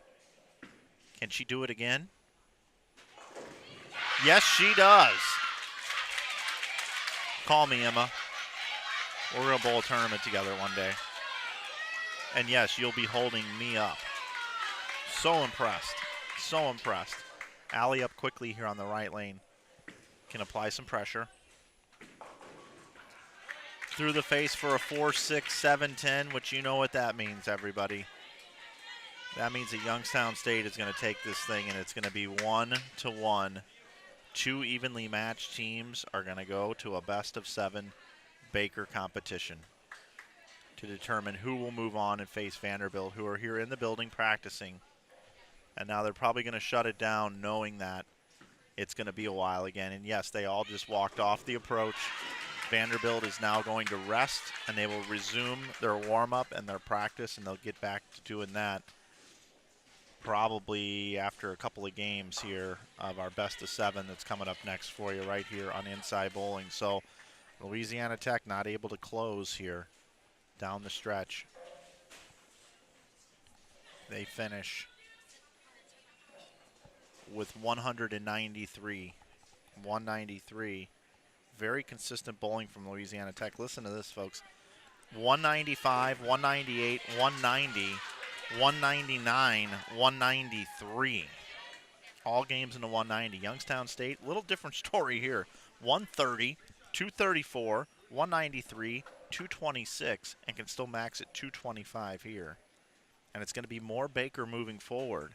So will the 190 games be enough for La Tech? Do you keep just hitting you with 190s? Or do you move around, start taking some risks, trying to bowl a bigger score? Because Youngstown State has bowled 3 games in the 220s or 230s. And there's another 220, 225 for Youngstown State. So they win by 33. 33 pins, the difference after the 5 Baker games.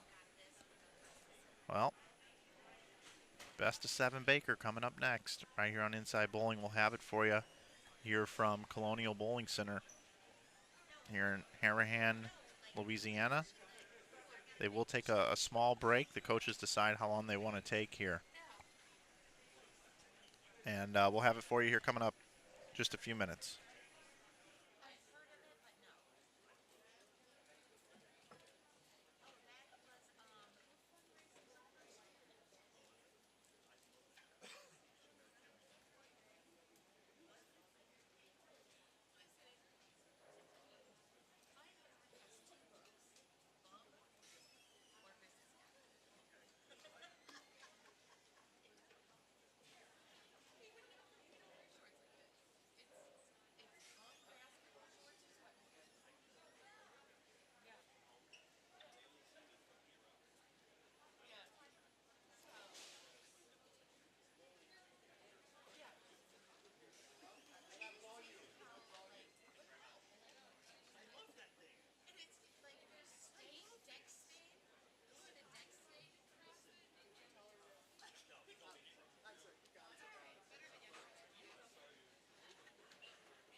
Looks like I'll be on Bourbon Street tonight.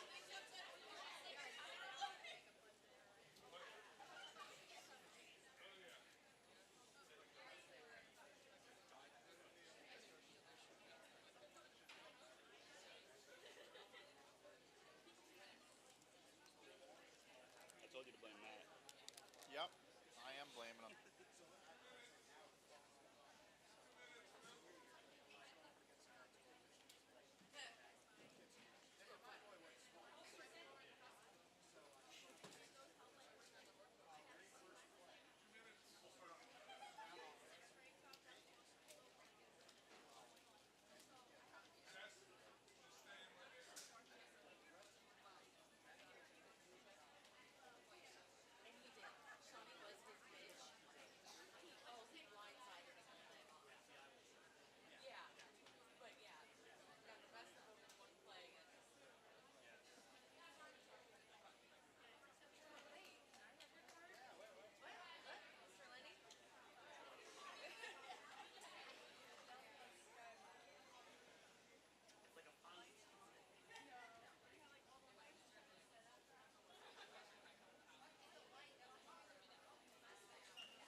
Short break.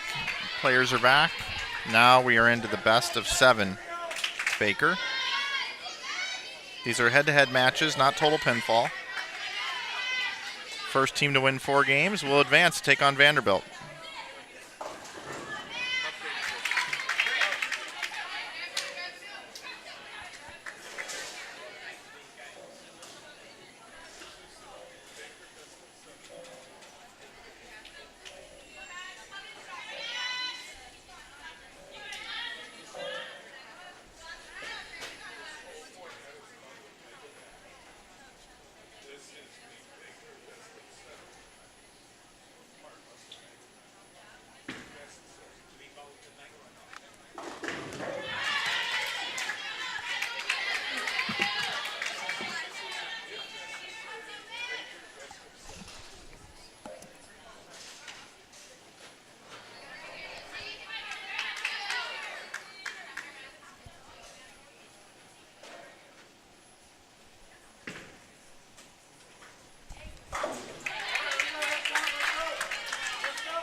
The one key thing to look for here is if one team gets off to a big lead,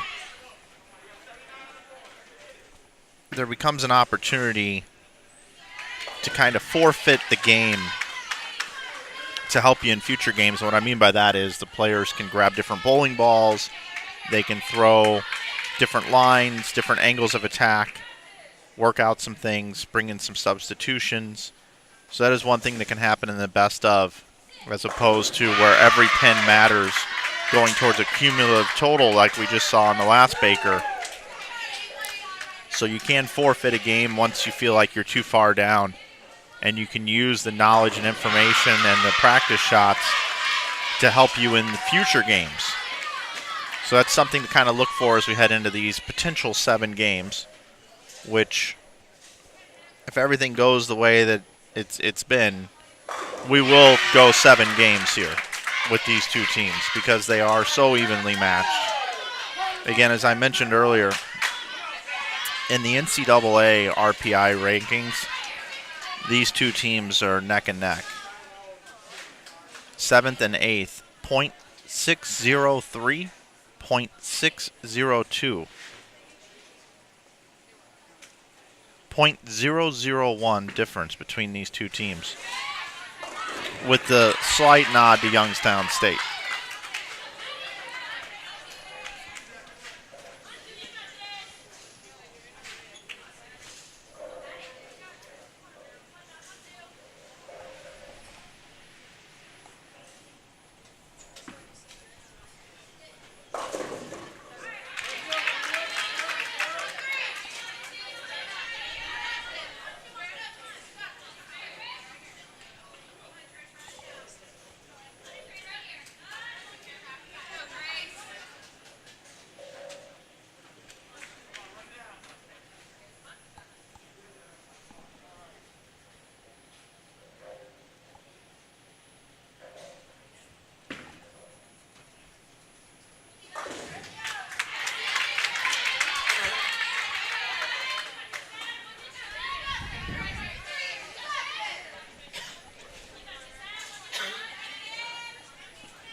That's the second time we've seen Rosales not convert the 3-6-10 this morning.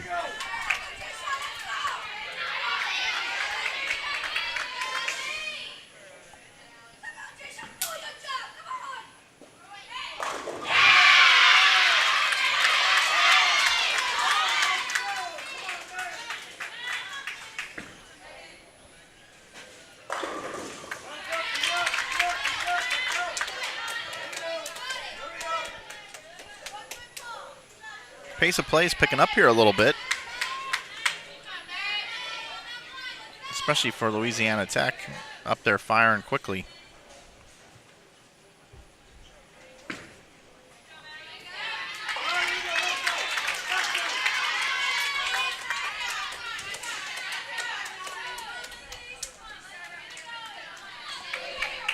Youngstown State going at a Dutch pace. That means spare strike, spare strike, spare strike.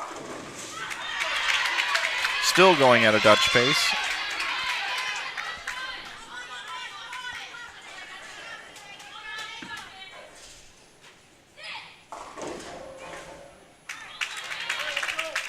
Another split. 4-7-10.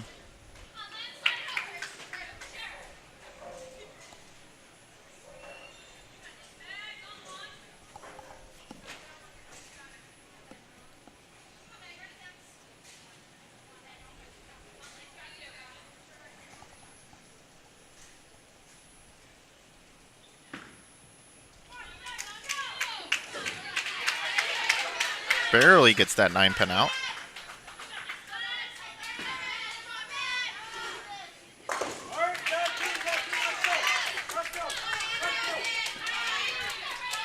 Youngstown State can max at 240.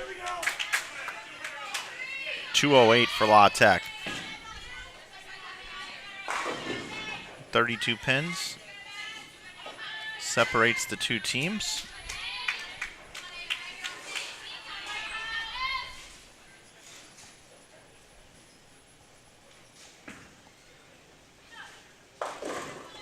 Wow, fired past the break point. A little fast, a little firm on that one.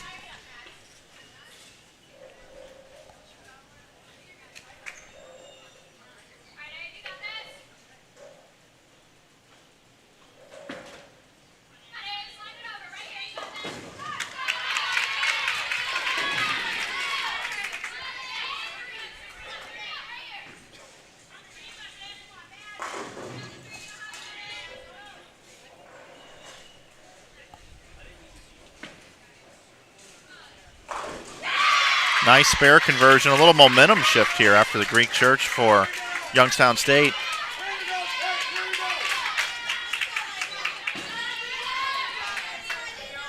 It's going to be about a 15-pin match advantage to Youngstown State here in game number 1 of this best of 7 Baker. Glad you're with us here on Inside Bowling. Mike Flanagan here with you. Just as a little recap, and you see that up at the top of your screen there. Just one off of the Greek Church. The recap is as follows. Louisiana Tech in the traditional team game bowled 906. Youngstown State 900. Gave La Tech the win, 1-0. And then the Baker competition, Louisiana Tech, they fired off all games in the 190s. Youngstown State 130, 234, 193, 226, 225. And wins by 33, evens it up 1-1. Now we're in the Baker head-to-head competition.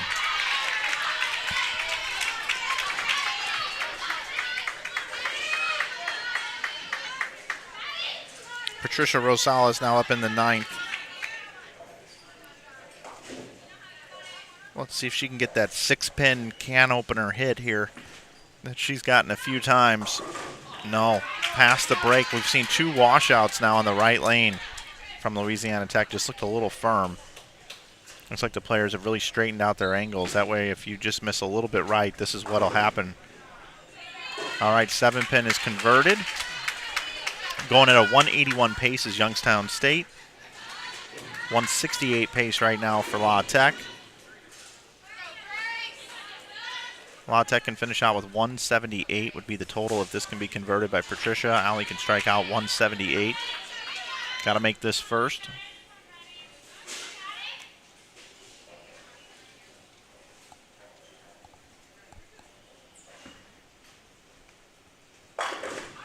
Does not make it. It's going to be tough for La Tech to win this first game. Best they can bowl is 166 now.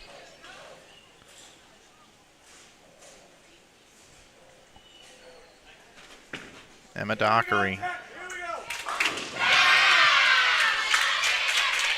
Strikes in the 9th.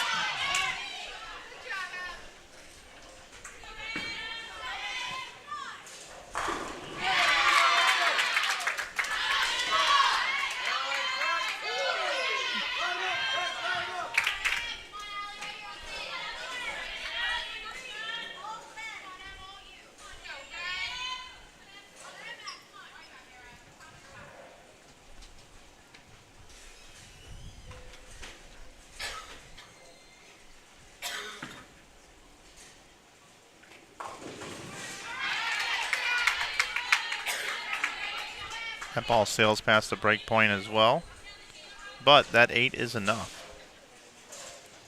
167 the total already.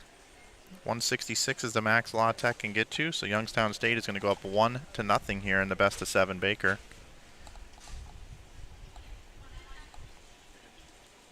Both teams now, because the game is over, can try other things. Switching balls, switching lines to the pocket.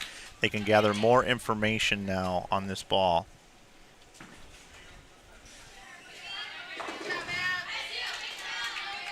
Matt choosing to use a substitution here. Get another look with a different player.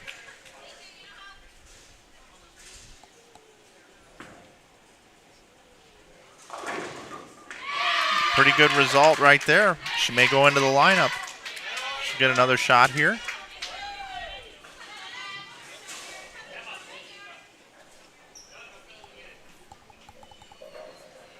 Looks like he's going to use yet another player.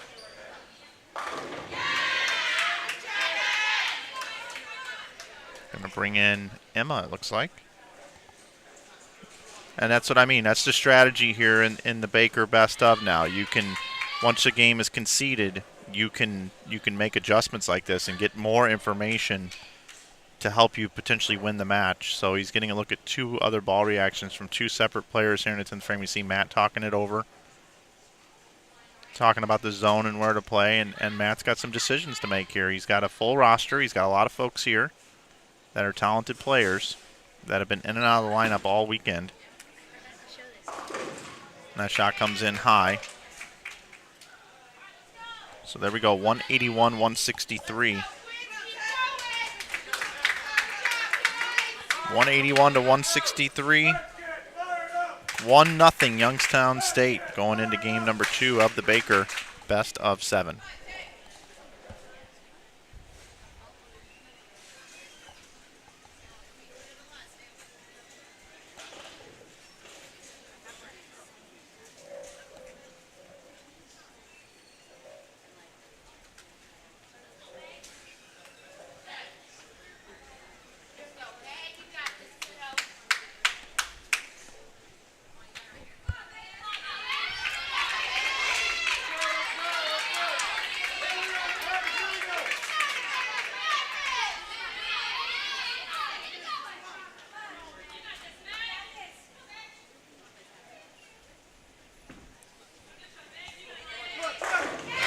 There we go, game number 2 underway, starts with a strike.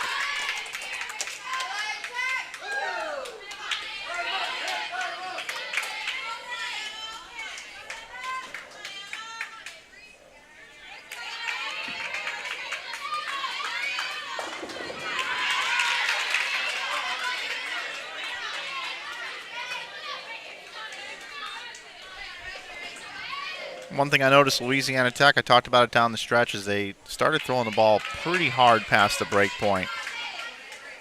I would anticipate the players using the oil pattern a little bit more, lowering their ball speed a little bit, and maybe giving the ball a little bit of room. Moved inside his zone a little bit there, it looked like to me, but still very, very firm. Sends the pins to the left side, hit him thin, watch him spin, and that's exactly what just happened there, an opening double for La Tech. All right, 6-10 conversion. That's the name of the game. You want to be clean through these games. You want to be clean. When you don't strike, you want to pick up your mess.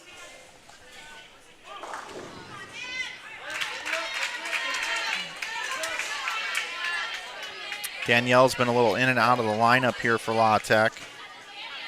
We've seen her go Brooklyn. We've seen her make some clutch pocket strikes. We've also seen her miss, and this is one of those. The baby split, not easy to convert.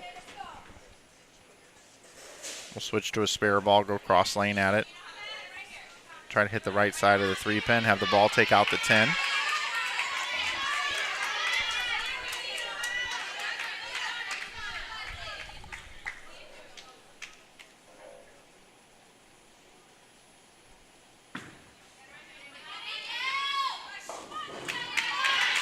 You know, I actually like that shot. She gave it some room. She trusted it.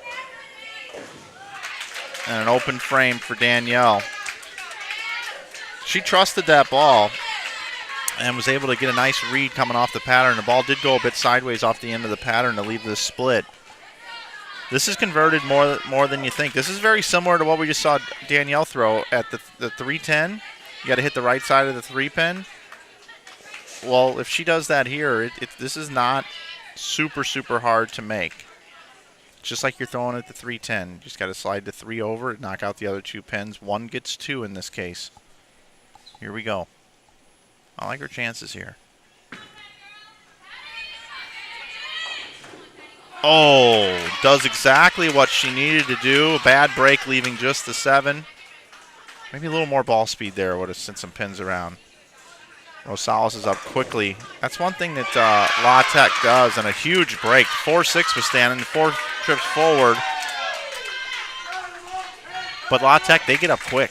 They're up quick right behind Youngstown. You'll see Allie. She'll be on the approach probably before this ball even hits the pins.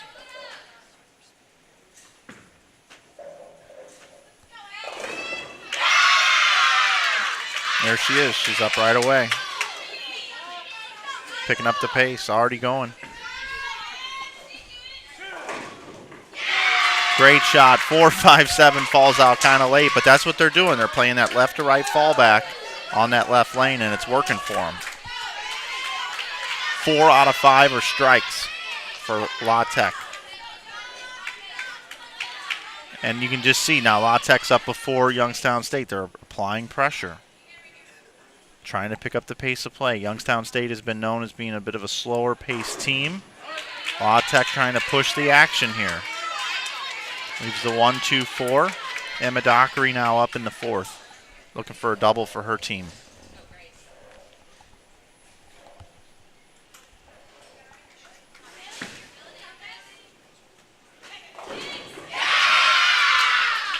There's Emma. All right, nice spare conversion. Those are just as important.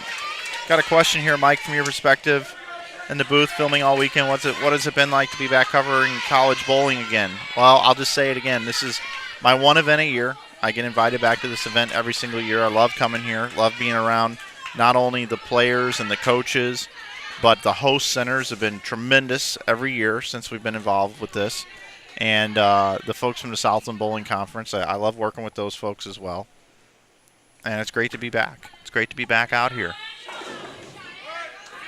I just wish I knew the players a little bit better and I was around them more. That's the one drawback for me.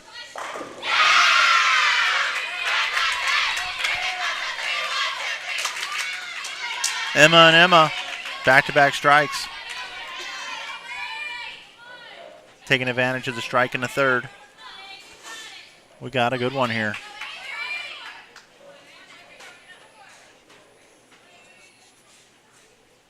All these matches have been fantastic, but these two, I said it yesterday, I think if these two went head-to-head and they bowled 101 games and it was the first to 51, it would come down to the 101st game. It just would. Doesn't matter. This is going to come down to the 7th game in Baker. You watch. It's going to come down to a 1-game Baker match. That's just what happens with these two teams. They're separated by .001 in the RPI. I mean, it's a coin flip.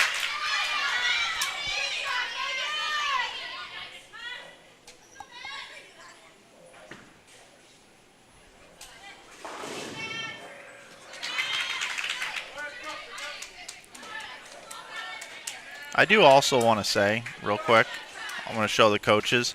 I think these are the 2 best-dressed coaches that we have here this weekend. Matt's always matching his team, and look at Doug. Doug's got red pants. Are you kidding me? Matt's got his white belt on. Yeah, that's what we got.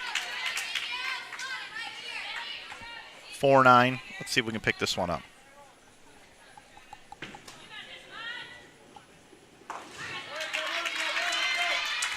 All right, so now the max score, 206 for La Tech, 265 for Youngstown State.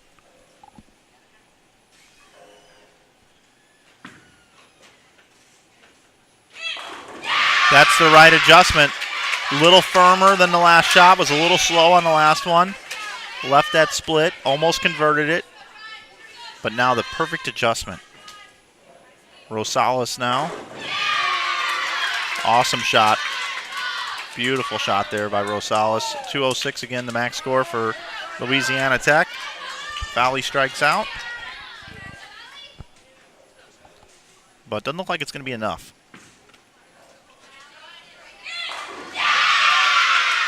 How about that? That's a six-pack.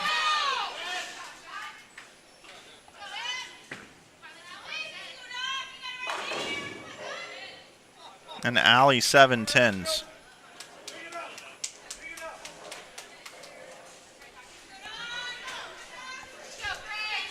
Allie's bowling ball is not reading the mid lane properly, in my opinion.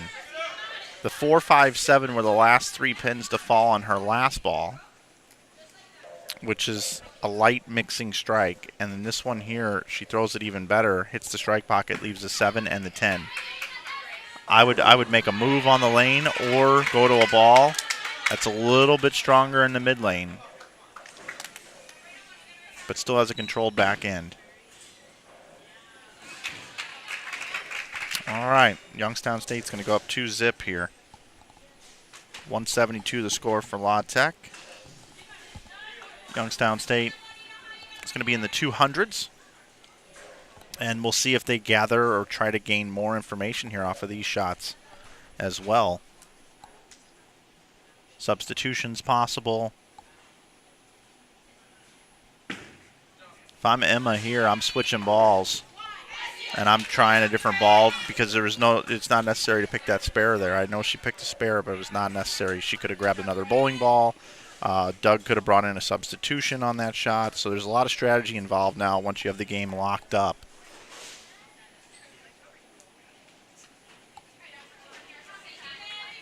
Possible 244 here for Youngstown State.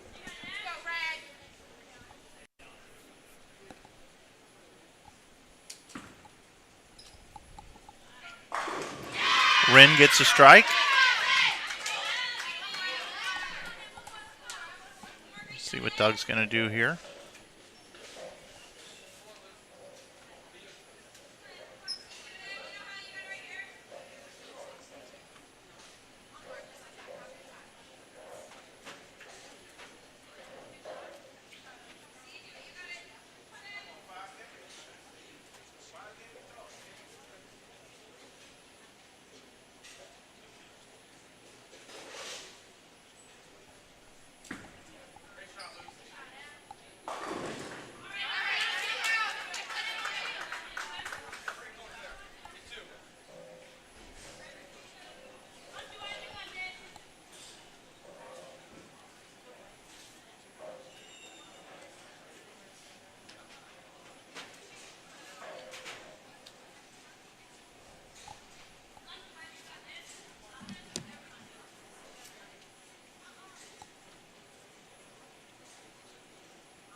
.233 the final score there. 233 to 172. Youngstown State up 2-0.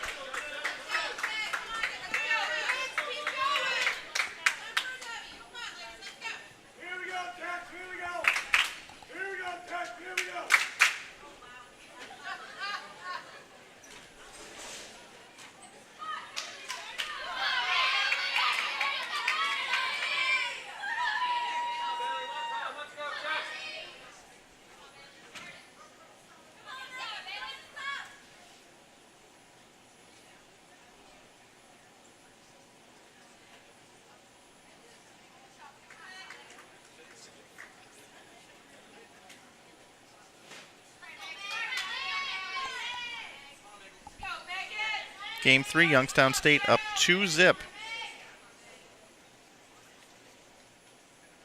Louisiana Tech, in my opinion, this is a must-win game for them. Going down 3-0 is tough to overcome.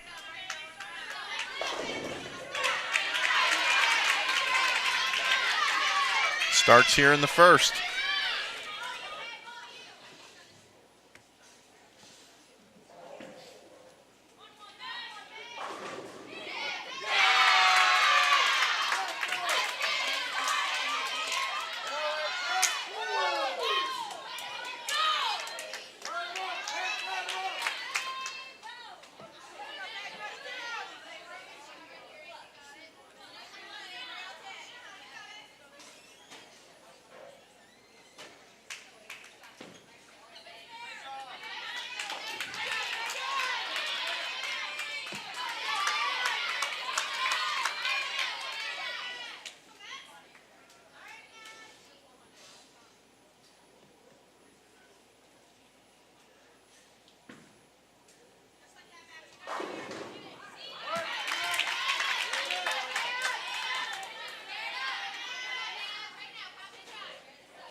Game number 3 is turning into a slugfest.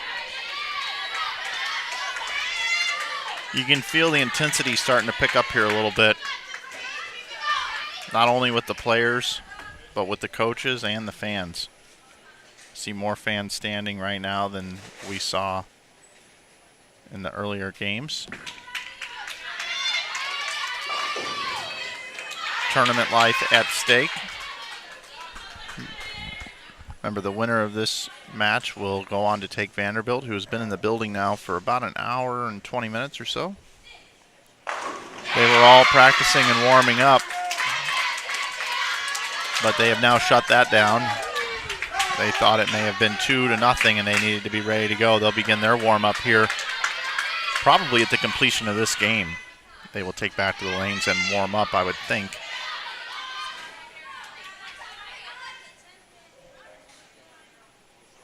Again, lanes 15 and 16 will be where we will move over for the next round. We'll have that for you immediately following this match. Uh-oh. And the first error comes from Emma Dockery.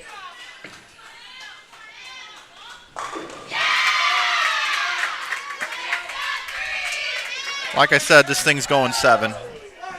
It's just going to happen. It will soon be 2-2. That's what we see between these two teams. Everything evens out. Nothing to get too excited about. And I know those of you that are watching right now from Youngstown State, you're like, come on, Mike. Come on, bud. Give us a little bit of credit here. You already got La Tech winning the next 2. Has nothing to do with talent or the people or a rooting interest. It has to do with just pure math. That's just what happens here. That was a monster crossover, by the way, for La Tech. Youngstown State coming back with a strike of their own. Emma holding up Emma.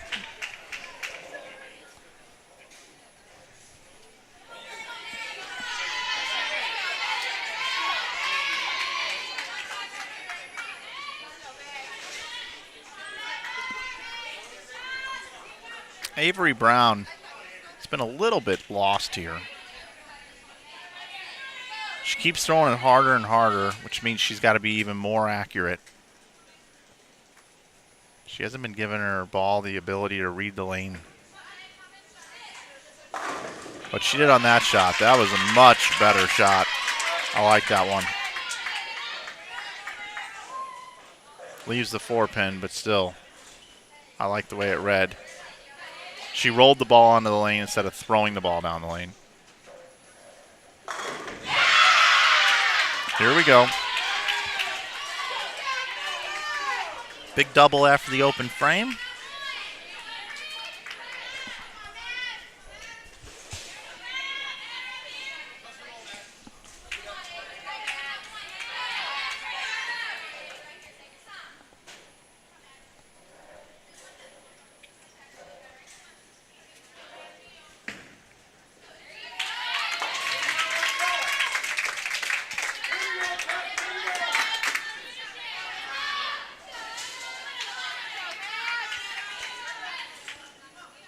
Max score 259 for La Tech.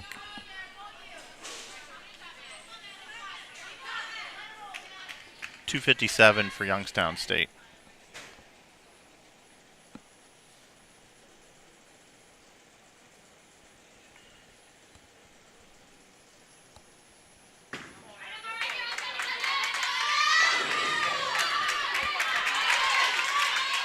Really nice shot there. What do you think, those of you in the chat? Was that a break? Not leaving the 4-9?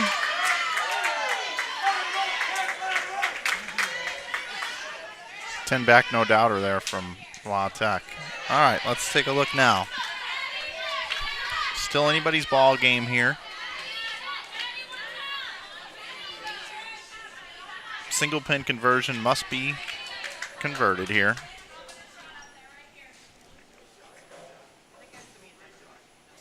The pros are over 95% throwing at a 9-pin. I happen to know that from Lane Talk stats at the PBA events I've worked the last 6 weeks.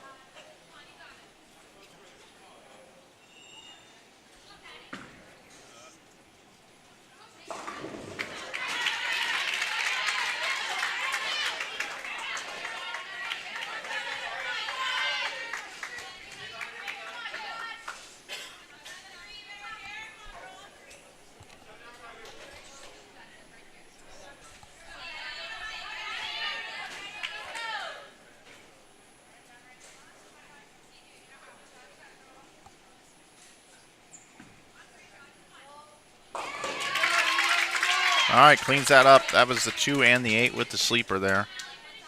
239 the max for La Tech. Nice spare.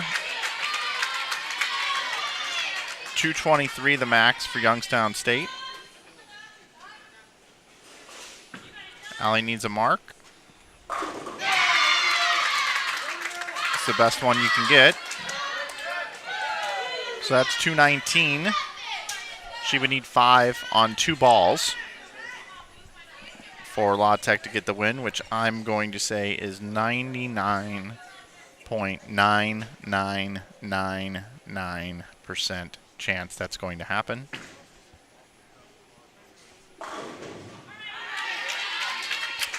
And now, it does not matter.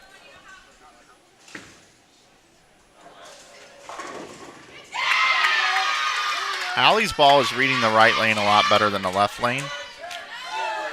So it's now going to be 2-1 Youngstown State heading into game 4.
So 239, 209, the totals.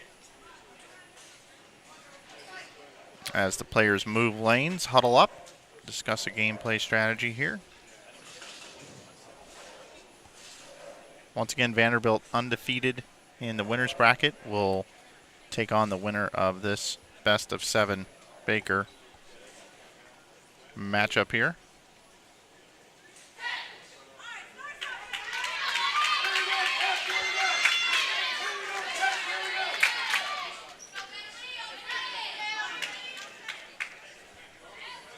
Game 4 coming at you, getting started right now.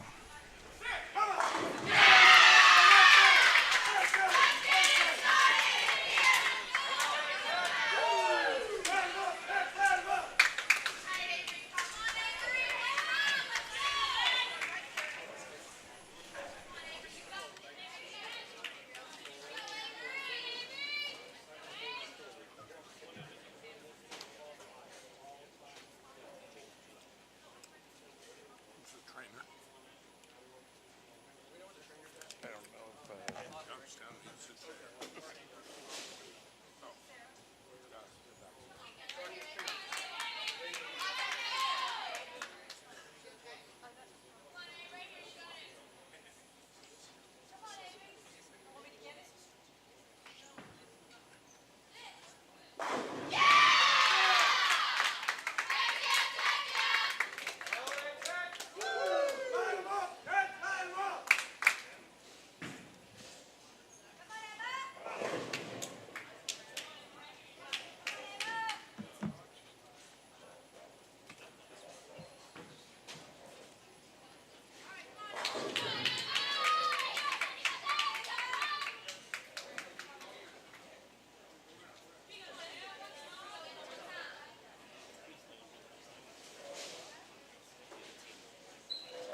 Folks, a little developing situation here.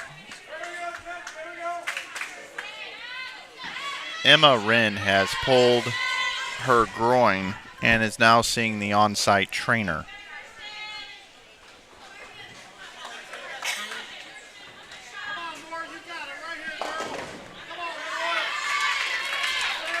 Anchor bowler for Youngstown State currently right now may not return to competition. Still to be determined.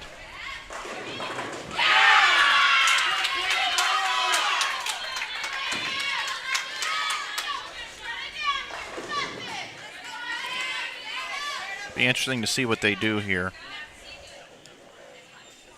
with the lineup. Will they move Emma Dockery down to 5th? How long will Emma Wren be out, or will she be out for the rest of the day?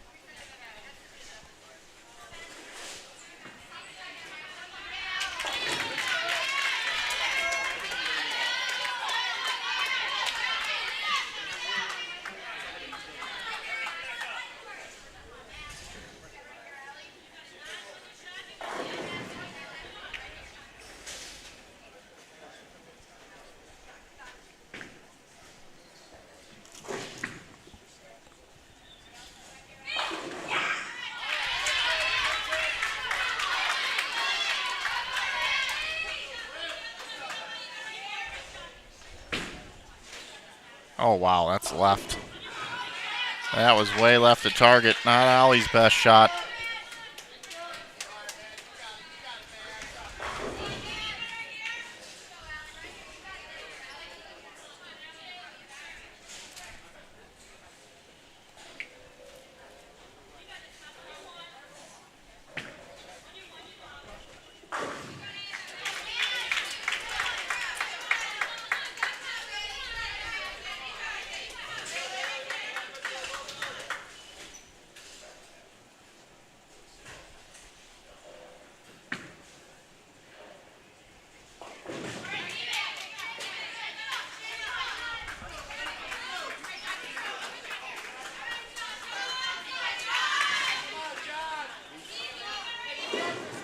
Yes, the lineup has been adjusted. Looks like Emma Dockery will move into the 5th position.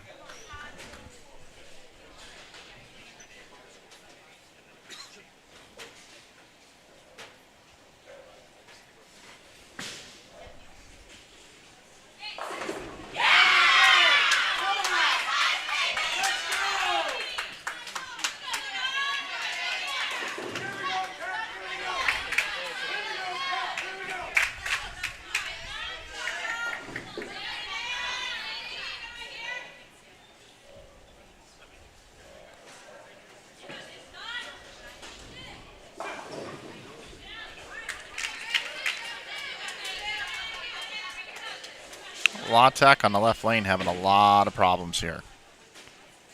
And I got to say, from a momentum standpoint, with the Penguins potentially losing their anchor bowler for the rest of the tournament, we're undecided on that. The news have not come out yet either way. She's being worked on right now by the trainer. If they could win this game here and go up 3-1, this would be huge momentum going into the last game. And Emma Dockery gets the strike there. That's a double. Louisiana Tech struggling on this left lane. And that was after an opening double.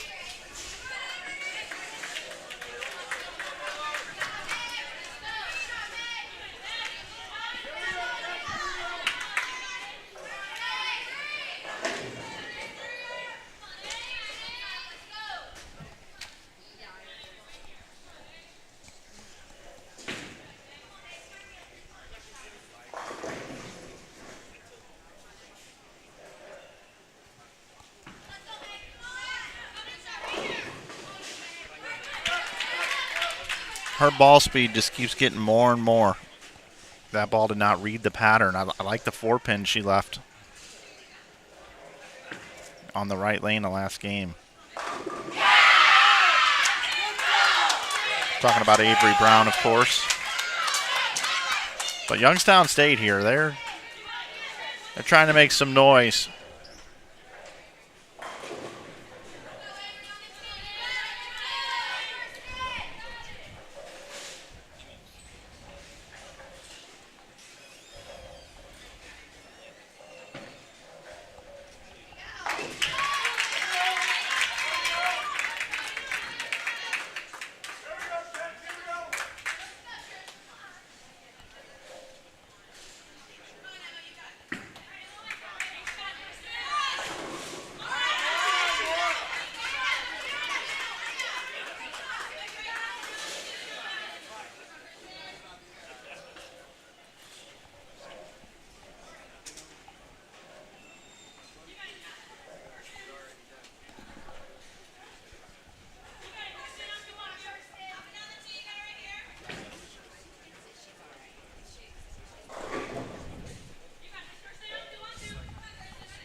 Trying to listen in on conversations to find out what the update is here on Emma.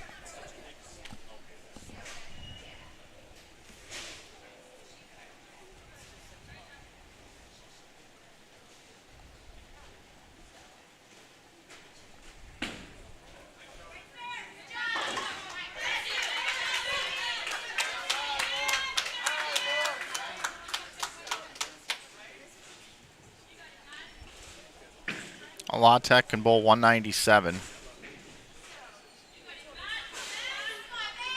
225 the max for Youngstown State.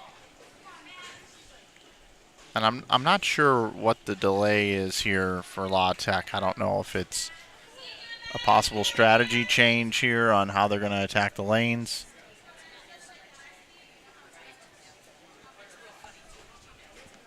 If they're going to make a ball change, if they're going to make a player change. A lot of strategy involved, like I said, when it's a best of 7. Right now, currently, La Tech is down 2-1.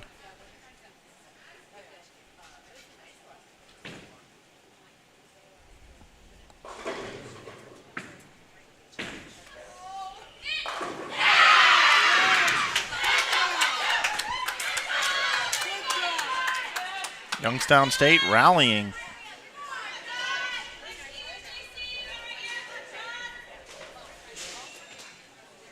When you lose your anchor bowler, that can devastate a team, but this team is hanging in there.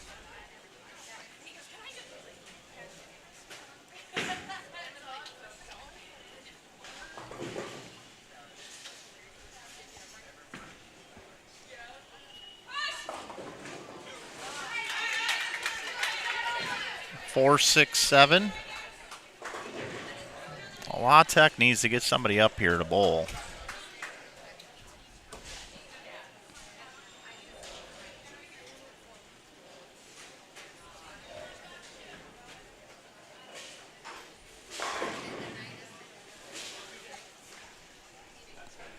La Tech can still take this game.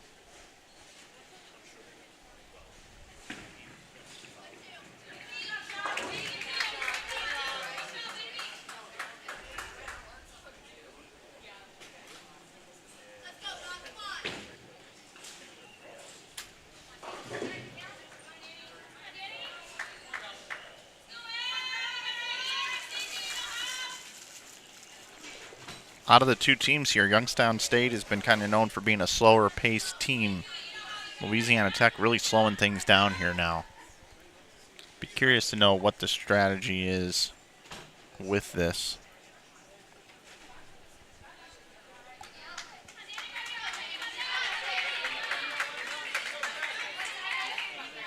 So it looks like Danielle's gonna bowl in the 8th. Emma Dockery up in the 10th frame. This is her first anchoring position. All right, leaves the 4 and the 7.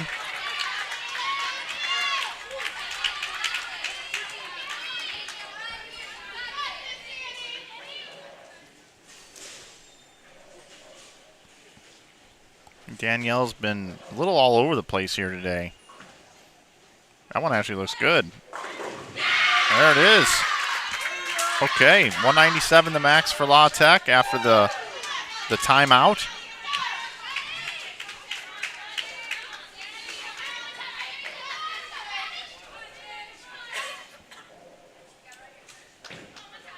We saw Emma miss a 7-pin earlier today in the traditional team game. Don't anticipate her missing another one here, but she does.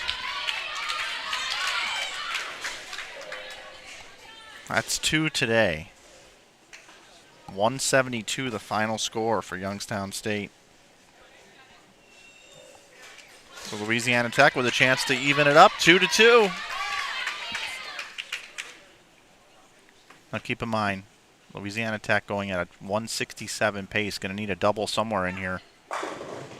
Oh, what a shot by Patricia Rosales. Really can't throw it much better than that. That was a clutch shot. Almost had a pin come out of the back and take the 10 down. All right, so Allie's going to have to go up in the 10th frame, assuming Patricia picks the spare. and is going to have to double for her team to even the score at 2-2. Anything less, Youngstown State would be up 3-1. Starts here with the spare in the 9th. Got to have it.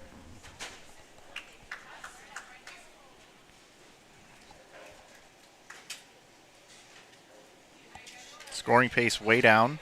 Louisiana Tech opened up with 163, 172, followed up with 239. But now the best they can do is 177.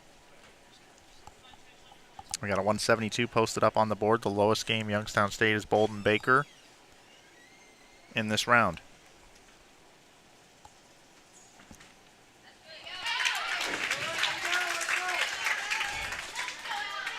All right, Allie. Allie on the left lane here has been a bit suspect. She big forward the last time over on this lane. We also saw her in the last game leave a 7-10 on her first shot in the 10th. We also seen her throw a strike for a collapsing 4-5-7. What will she do here? Comes in light for the 2-4, so Youngstown State takes a 3-1 lead. Allie really not having a good look on the left lane. In my opinion, a ball change or a zone change needs to happen for Allie. Probably not a zone change. It's probably a ball change, something that's going to hook a little bit more, going to read a little bit earlier, maybe have to move a little bit left, but she needs that ball to read the lane pattern. And that's the thing I think Louisiana Tech is kind of sort of lost sight of here. If there was a little advice I would give to them is to try to get their ball into a roll and open up the lane and trust their bowling ball. I realize the pattern's very flat, very difficult, and this pair has been playing harder than the rest of them the entire tournament. But you got to get that bowling ball to read, especially with a player like Allie. So she's going to have an opportunity for a fill here. I would expect a different ball. Or are they're going to bring in a substitution instead. Interesting. I think here I would give Allie the opportunity to make a ball change.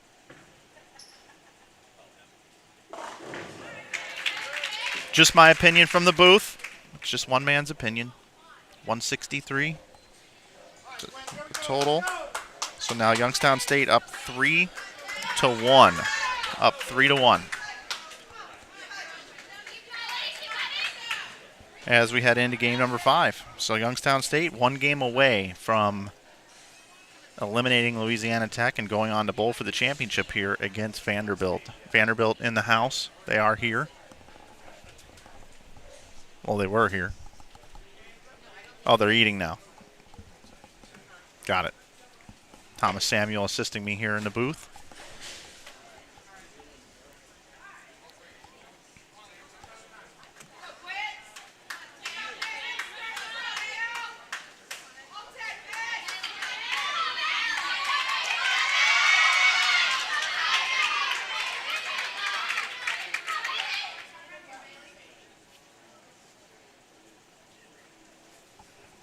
Game 5 underway. Oh, wow. 4-pin stays standing. Oh, yeah, the pin setter knocked it down. I believe it moved over and was off spot. That'll be respot the 4-pin.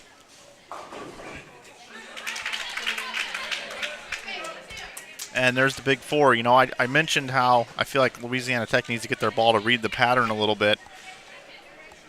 And on that shot it did and goes high for the big 4. So I understand how difficult it can be to make the decision of do you play it safe or do you go for it. And what I mean by that is playing it safe by just throwing it kind of hard and straight at the head pin and hoping for the best. Or do you allow yourself and trust the ability that the bowling ball is going to read properly on this oil pattern. It's not easy by any means. Not easy. This is a grind out lane 7 and 8. They're just grinding it out as best as they can.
Back-to-back big fours for Louisiana Tech.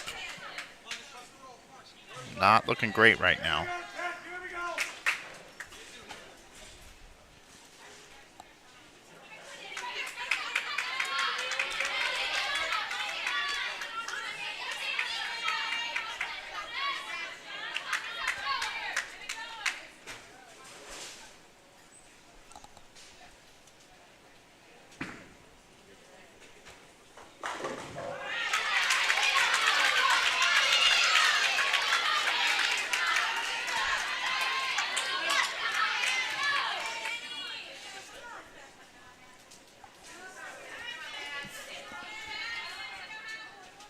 By the way, just an update. Emma Wren has rejoined her teammates down in the bowlers area.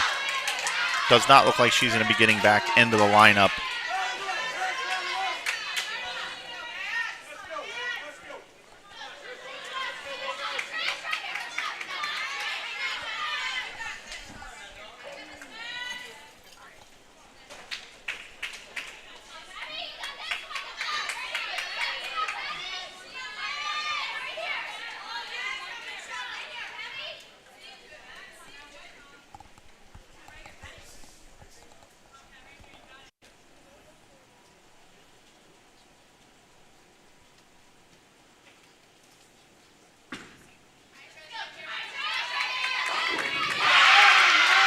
Beautiful shot.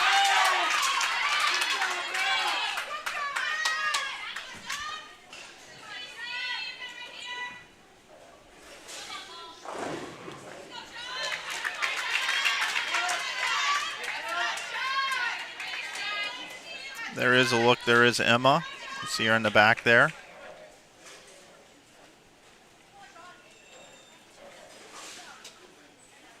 Cheering on her teammates.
There we go.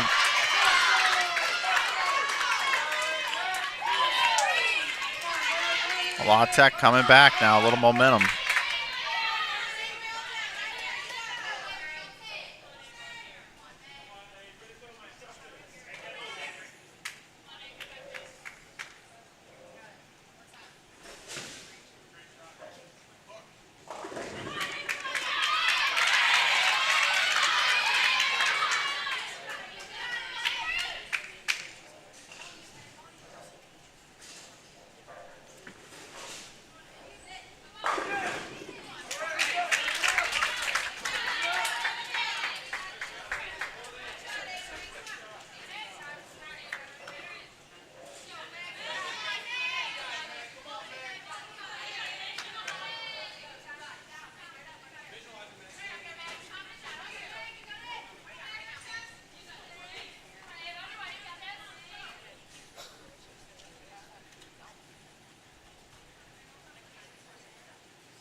Currently a 2-pin match right now this game.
Oh, 4-9.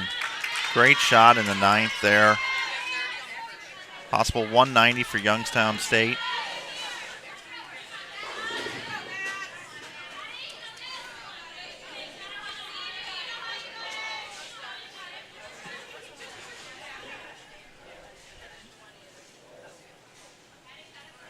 Going at a 160 pace.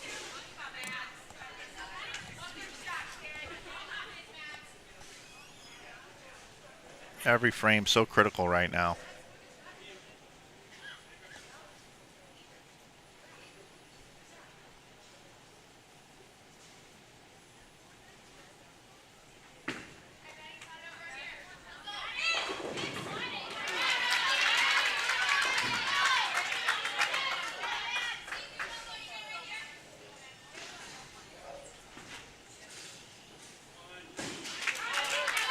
Well, she went for it. So now 140 is the score in the 9th once again. Youngstown State up 3-1, looking to close it out here. Again, Youngstown State going at a 160 pace. If you're just joining us, their anchor bowler, Emma Wren, pulled her groin, and she went and saw the trainer and has not got back into the lineup, but she has joined her team down there. She is cheering her team on. If they were to advance, they will take on Vanderbilt in the next round, which, if this gets closed out here, would be just a little after noon. But a single pin miss in the 8th makes things a little more difficult here to close it out. So now Youngstown State going at a 149 pace. Louisiana Tech 160 pace. Could close it to 3-2 here. It's left. 6-7-10. So Youngstown State letting this game slip away.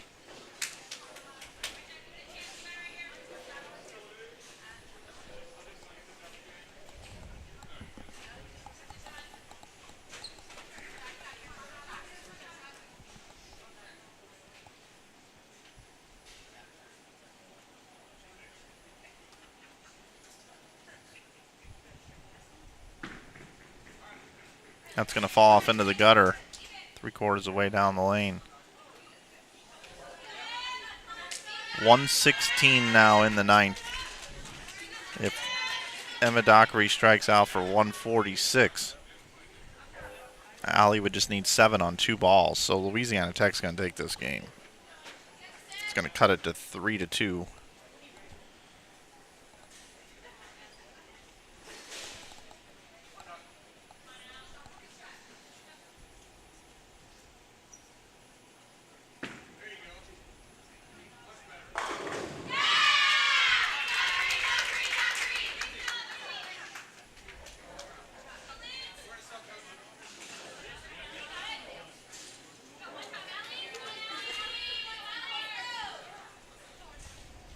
Allie's got an entire 10th frame to herself. Yeah, here's a ball change now.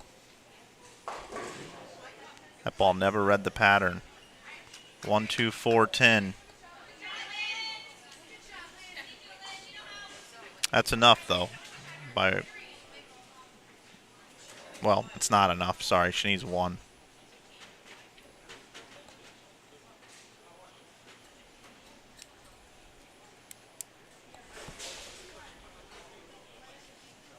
Yeah, I don't know about this bringing in a substitution quite yet here for Doug Kuberski.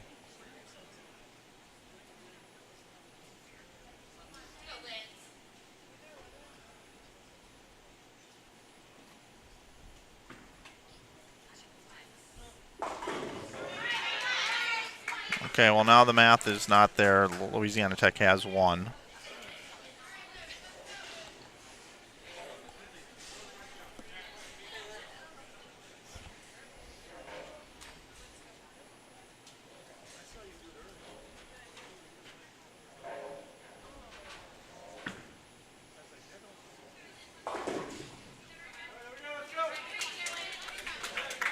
.149 gets the win.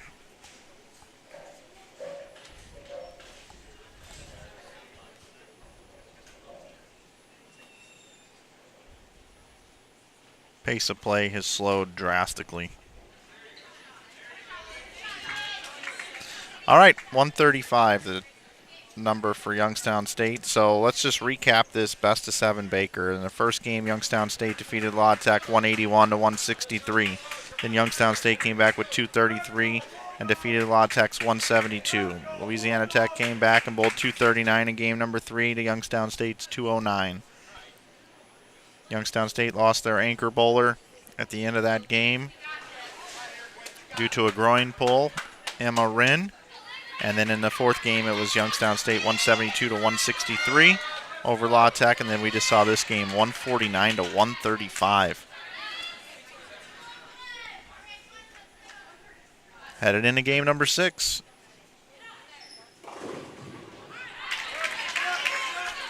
Louisiana Tech down 3-2.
There's not many times when I'm calling bowling action that I'm as confused as I am right now on what to say.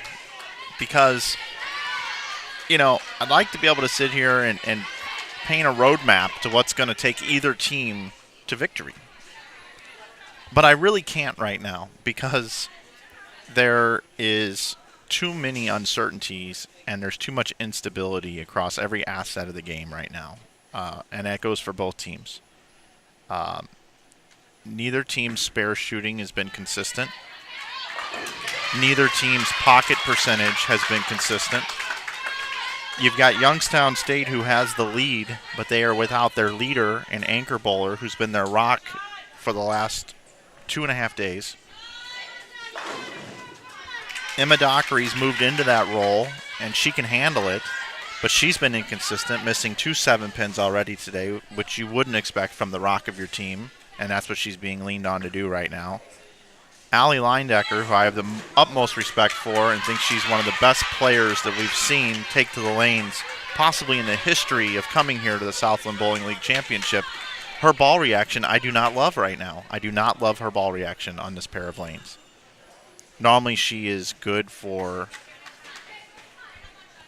a great shot in the 10th, always when she needs it. And right now, even if she makes a great shot, there's no guarantee all the pins are going to fall.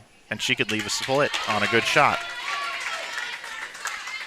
Both coaches have been substituting players in and out of the lineups. They've been messing with the lineups. They've been using different players on fill balls. And we just came off a 149-135 victory. So right now, I have no idea what I'm talking about. I really don't have any clue how to even call this out, other than just to tell you what's happening in front of us. Which the left lane, the players are obviously deeper on the lane because of the way that it's broken down. And the players on the right lane are not as deep and have a little bit better look, in my opinion. But it's very easy to airmail one out to the right and leave a head pin combination, some sort of washout, which we've seen multiple times.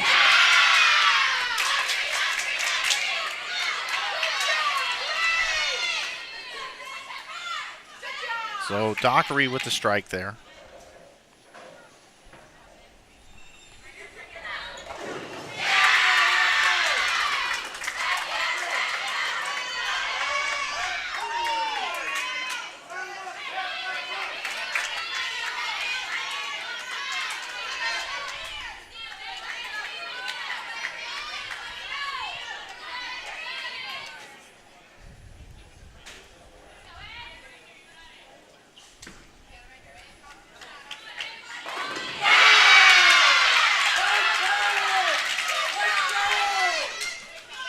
Just like that, after I give that dissection of what's going on here, we get a double from both teams.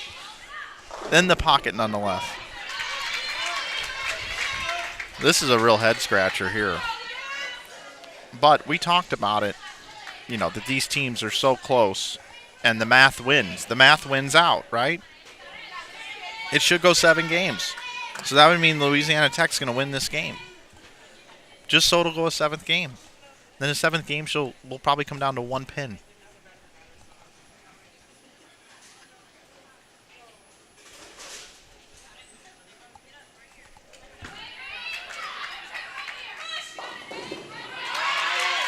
All right, there's a break leaving just the 6.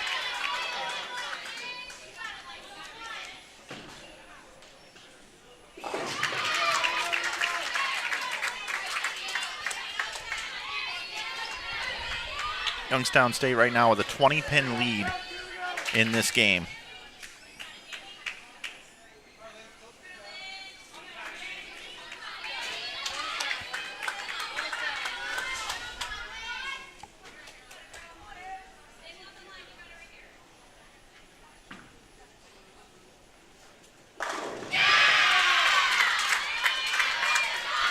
Nice strike there by Danielle Jedlicki. Patricia Rosales now can go up in the 9th and deliver for her team, help keep her team alive.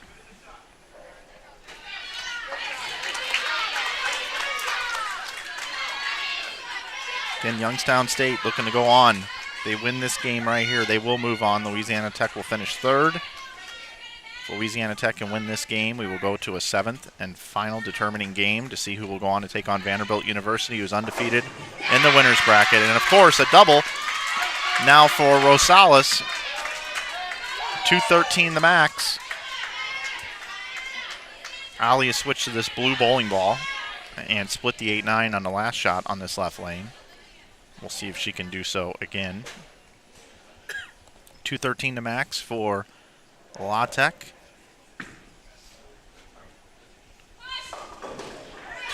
And for Youngstown State, it was 223 before that shot. So now Ali can win it for her team to force a game 7.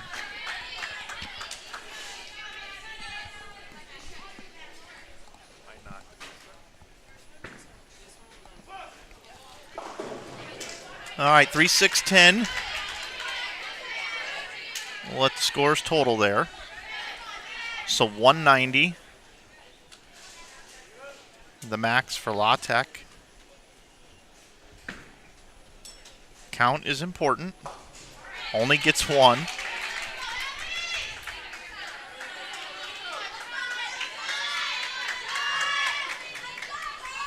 So Youngstown State's going to need a double somewhere in here. That is if Ali picks the spare. Ali covers it up. So 190 the max, 206 the max for Youngstown State.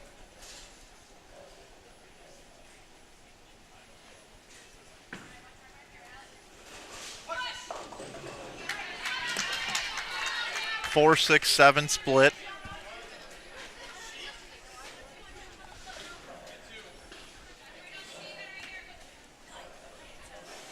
Needs to make it.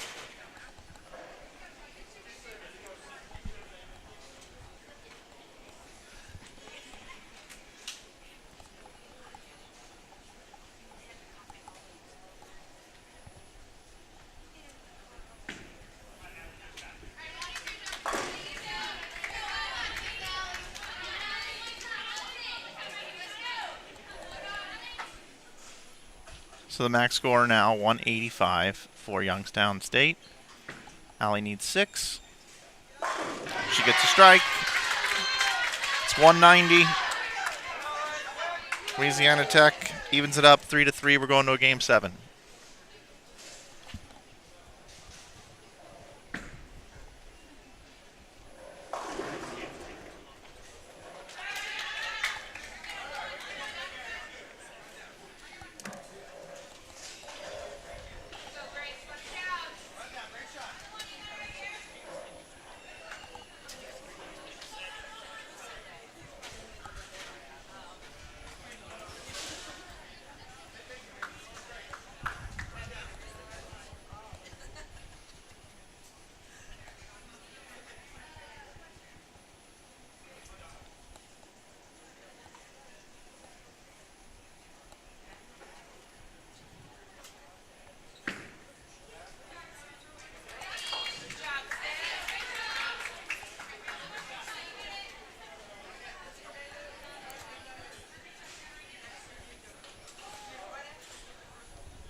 Donnie has a question. Hey, Mike, I'm wondering what would happen if someone was to use a strong asymmetrical ball with some surface, tried playing up around 5-7. I haven't seen 5-7 work at all this weekend here. I know that nobody's really camped out there, but the track is where it's really kind of played here on this 43 feet in length pattern. Players that were able to play around 15-10 area was who had the most success, and I would probably park there. But, yeah, you're right. There could be something outside, potentially. I don't think I would go there at this point, but it's a good question. All right, folks, these two teams evenly matched. They bowled one complete game. That was decided by 6 pins. Then they bowled the Baker format. It came down to the last game, with Youngstown State winning by 33. Dare we go into a best of 7 and go 7 games? Of course we do. Youngstown State has lane choice, being the higher seed. You hear the fans going crazy. Parents and fans, they're all about it. Youngstown State chooses to bowl on the left lane in our deciding game number 7. Here we go. I don't even know what to call out to say what type of score is going to take to win. It could take 230 or it could take 140. We have no idea. But what we do know is the first frame is going to be underway right now. Here we go.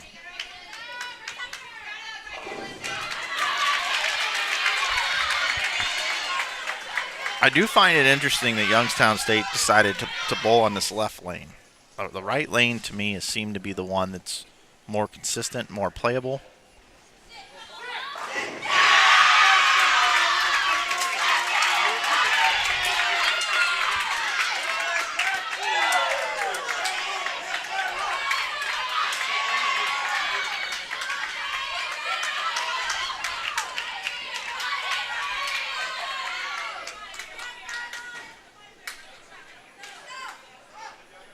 In case you missed it, that was a strike from Louisiana Tech. Oh, wow, that's way left.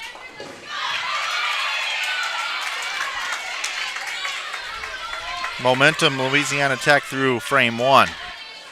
And it really is down to every single frame here. Come on, Avery, get that ball to Reed. Did not read. 1, 2, 4, 10.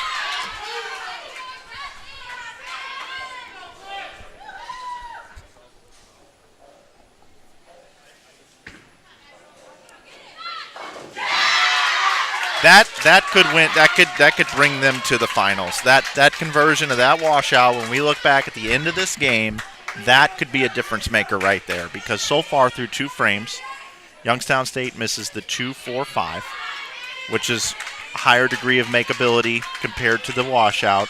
That washout that Avery Brown just picked up, that right there could be the difference in this match. That was huge for her team. And momentum.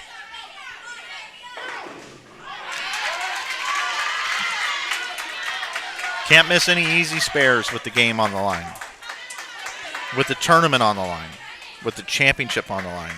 I got to look at these trophies. These are not cheap trophies, folks. You bowl for the trophy.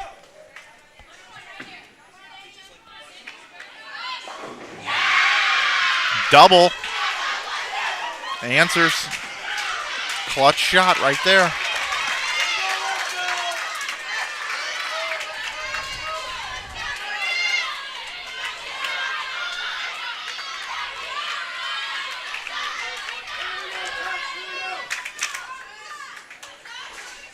This oil pattern is brutal on 7 and 8. This has just been tough. Whoever wins this will have earned it.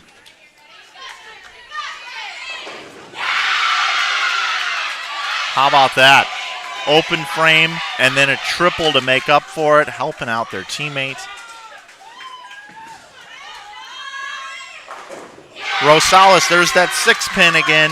It just falls out to the right. That's the 3rd time I've seen her do that on lane 8. The strangest hit, but she's doing it consistently. She's done it 3 times on the right lane. Unbelievable. That is wild. That is wild. So here's Emma Dockery, who's been vaulted from the 4th position to the 5th position due to an injury to her teammate, Emma Wren.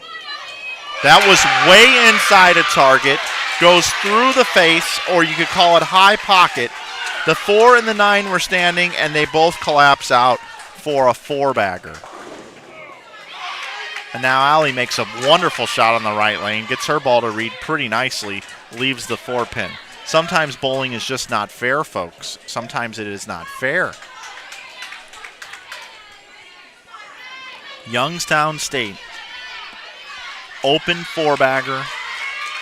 La Tech is clean through 4. Allie looking to make it 5.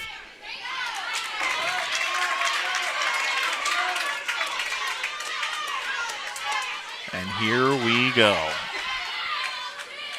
Back half of the game to go on to bowl for the championship. Game number 7, sudden death.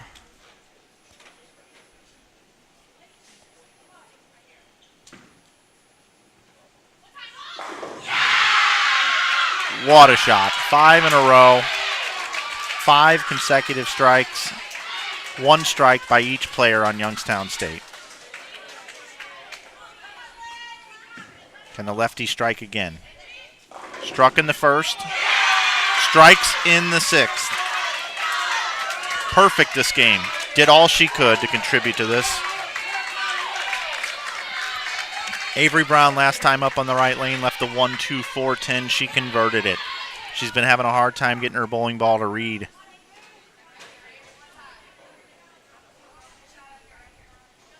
May not matter.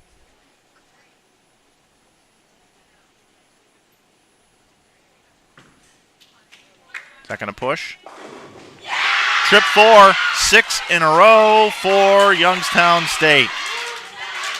Where did all these strikes come from? Avery Brown, I'm proud of you. That's an awesome shot.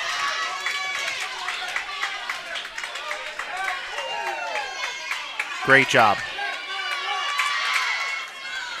All right. Max score 279 for Youngstown State. 249 the max for Louisiana Tech.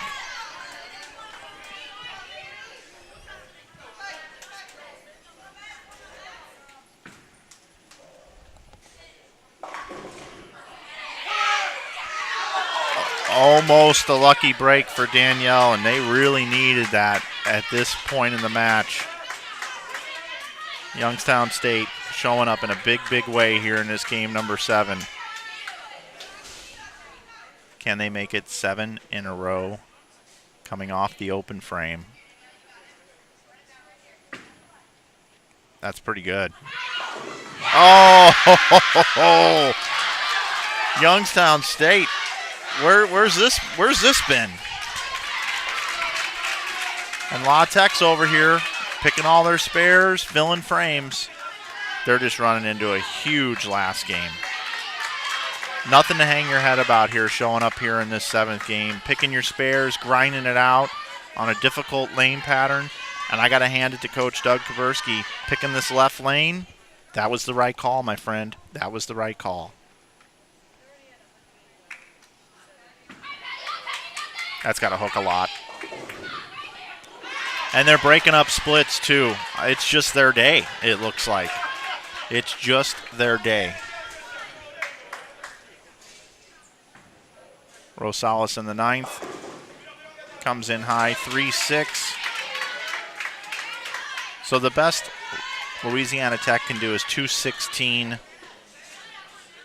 This spare right here would clinch it for Youngstown State.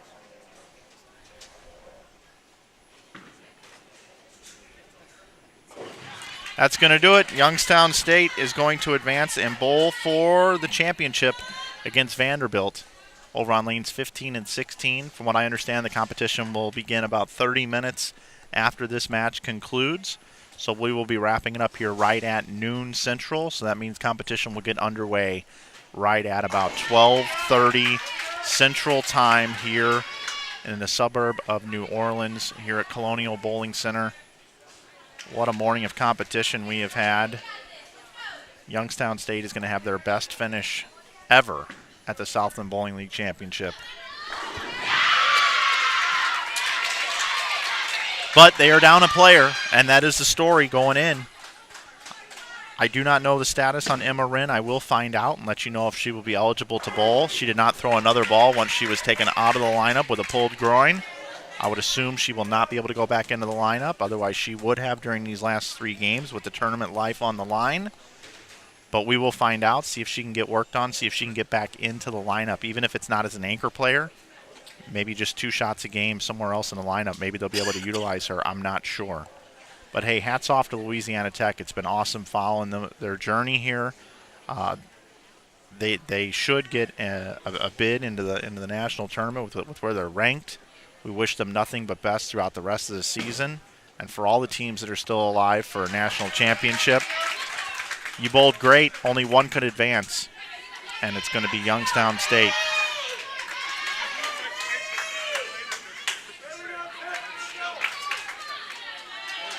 Now we're going to bring in some other players, get some shots, get a little airtime here.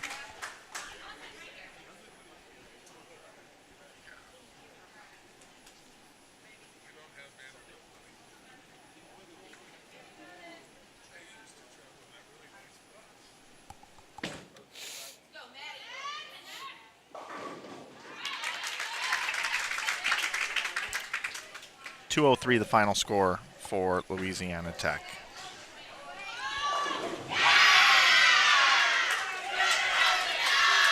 Still getting into the 250s here. Youngstown State this last game. 258.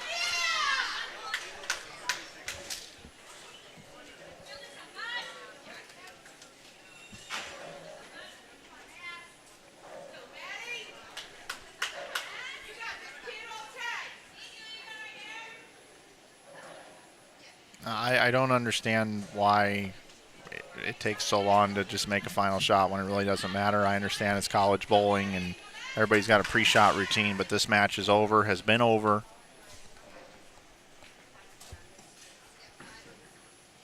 Opening up the lane, hooking it a little bit here. All right, and that is going to be it here. Congratulations to Doug Kaburski and his team. Assistant coach Nikki Mendez as well. Congratulations on advancing to the championship match. Vanderbilt. That match will be on lanes 15 and 16. And warm up for that match will start at 12:20. The match will start at 12:30. Match starts at 12:30. Yeah, that's as far as they wrote on. Thanks for watching, everybody. I will get those cameras moved. We'll be ready to go in 30 minutes for our championship match. Vanderbilt against Youngstown State coming up here on Inside Bowling.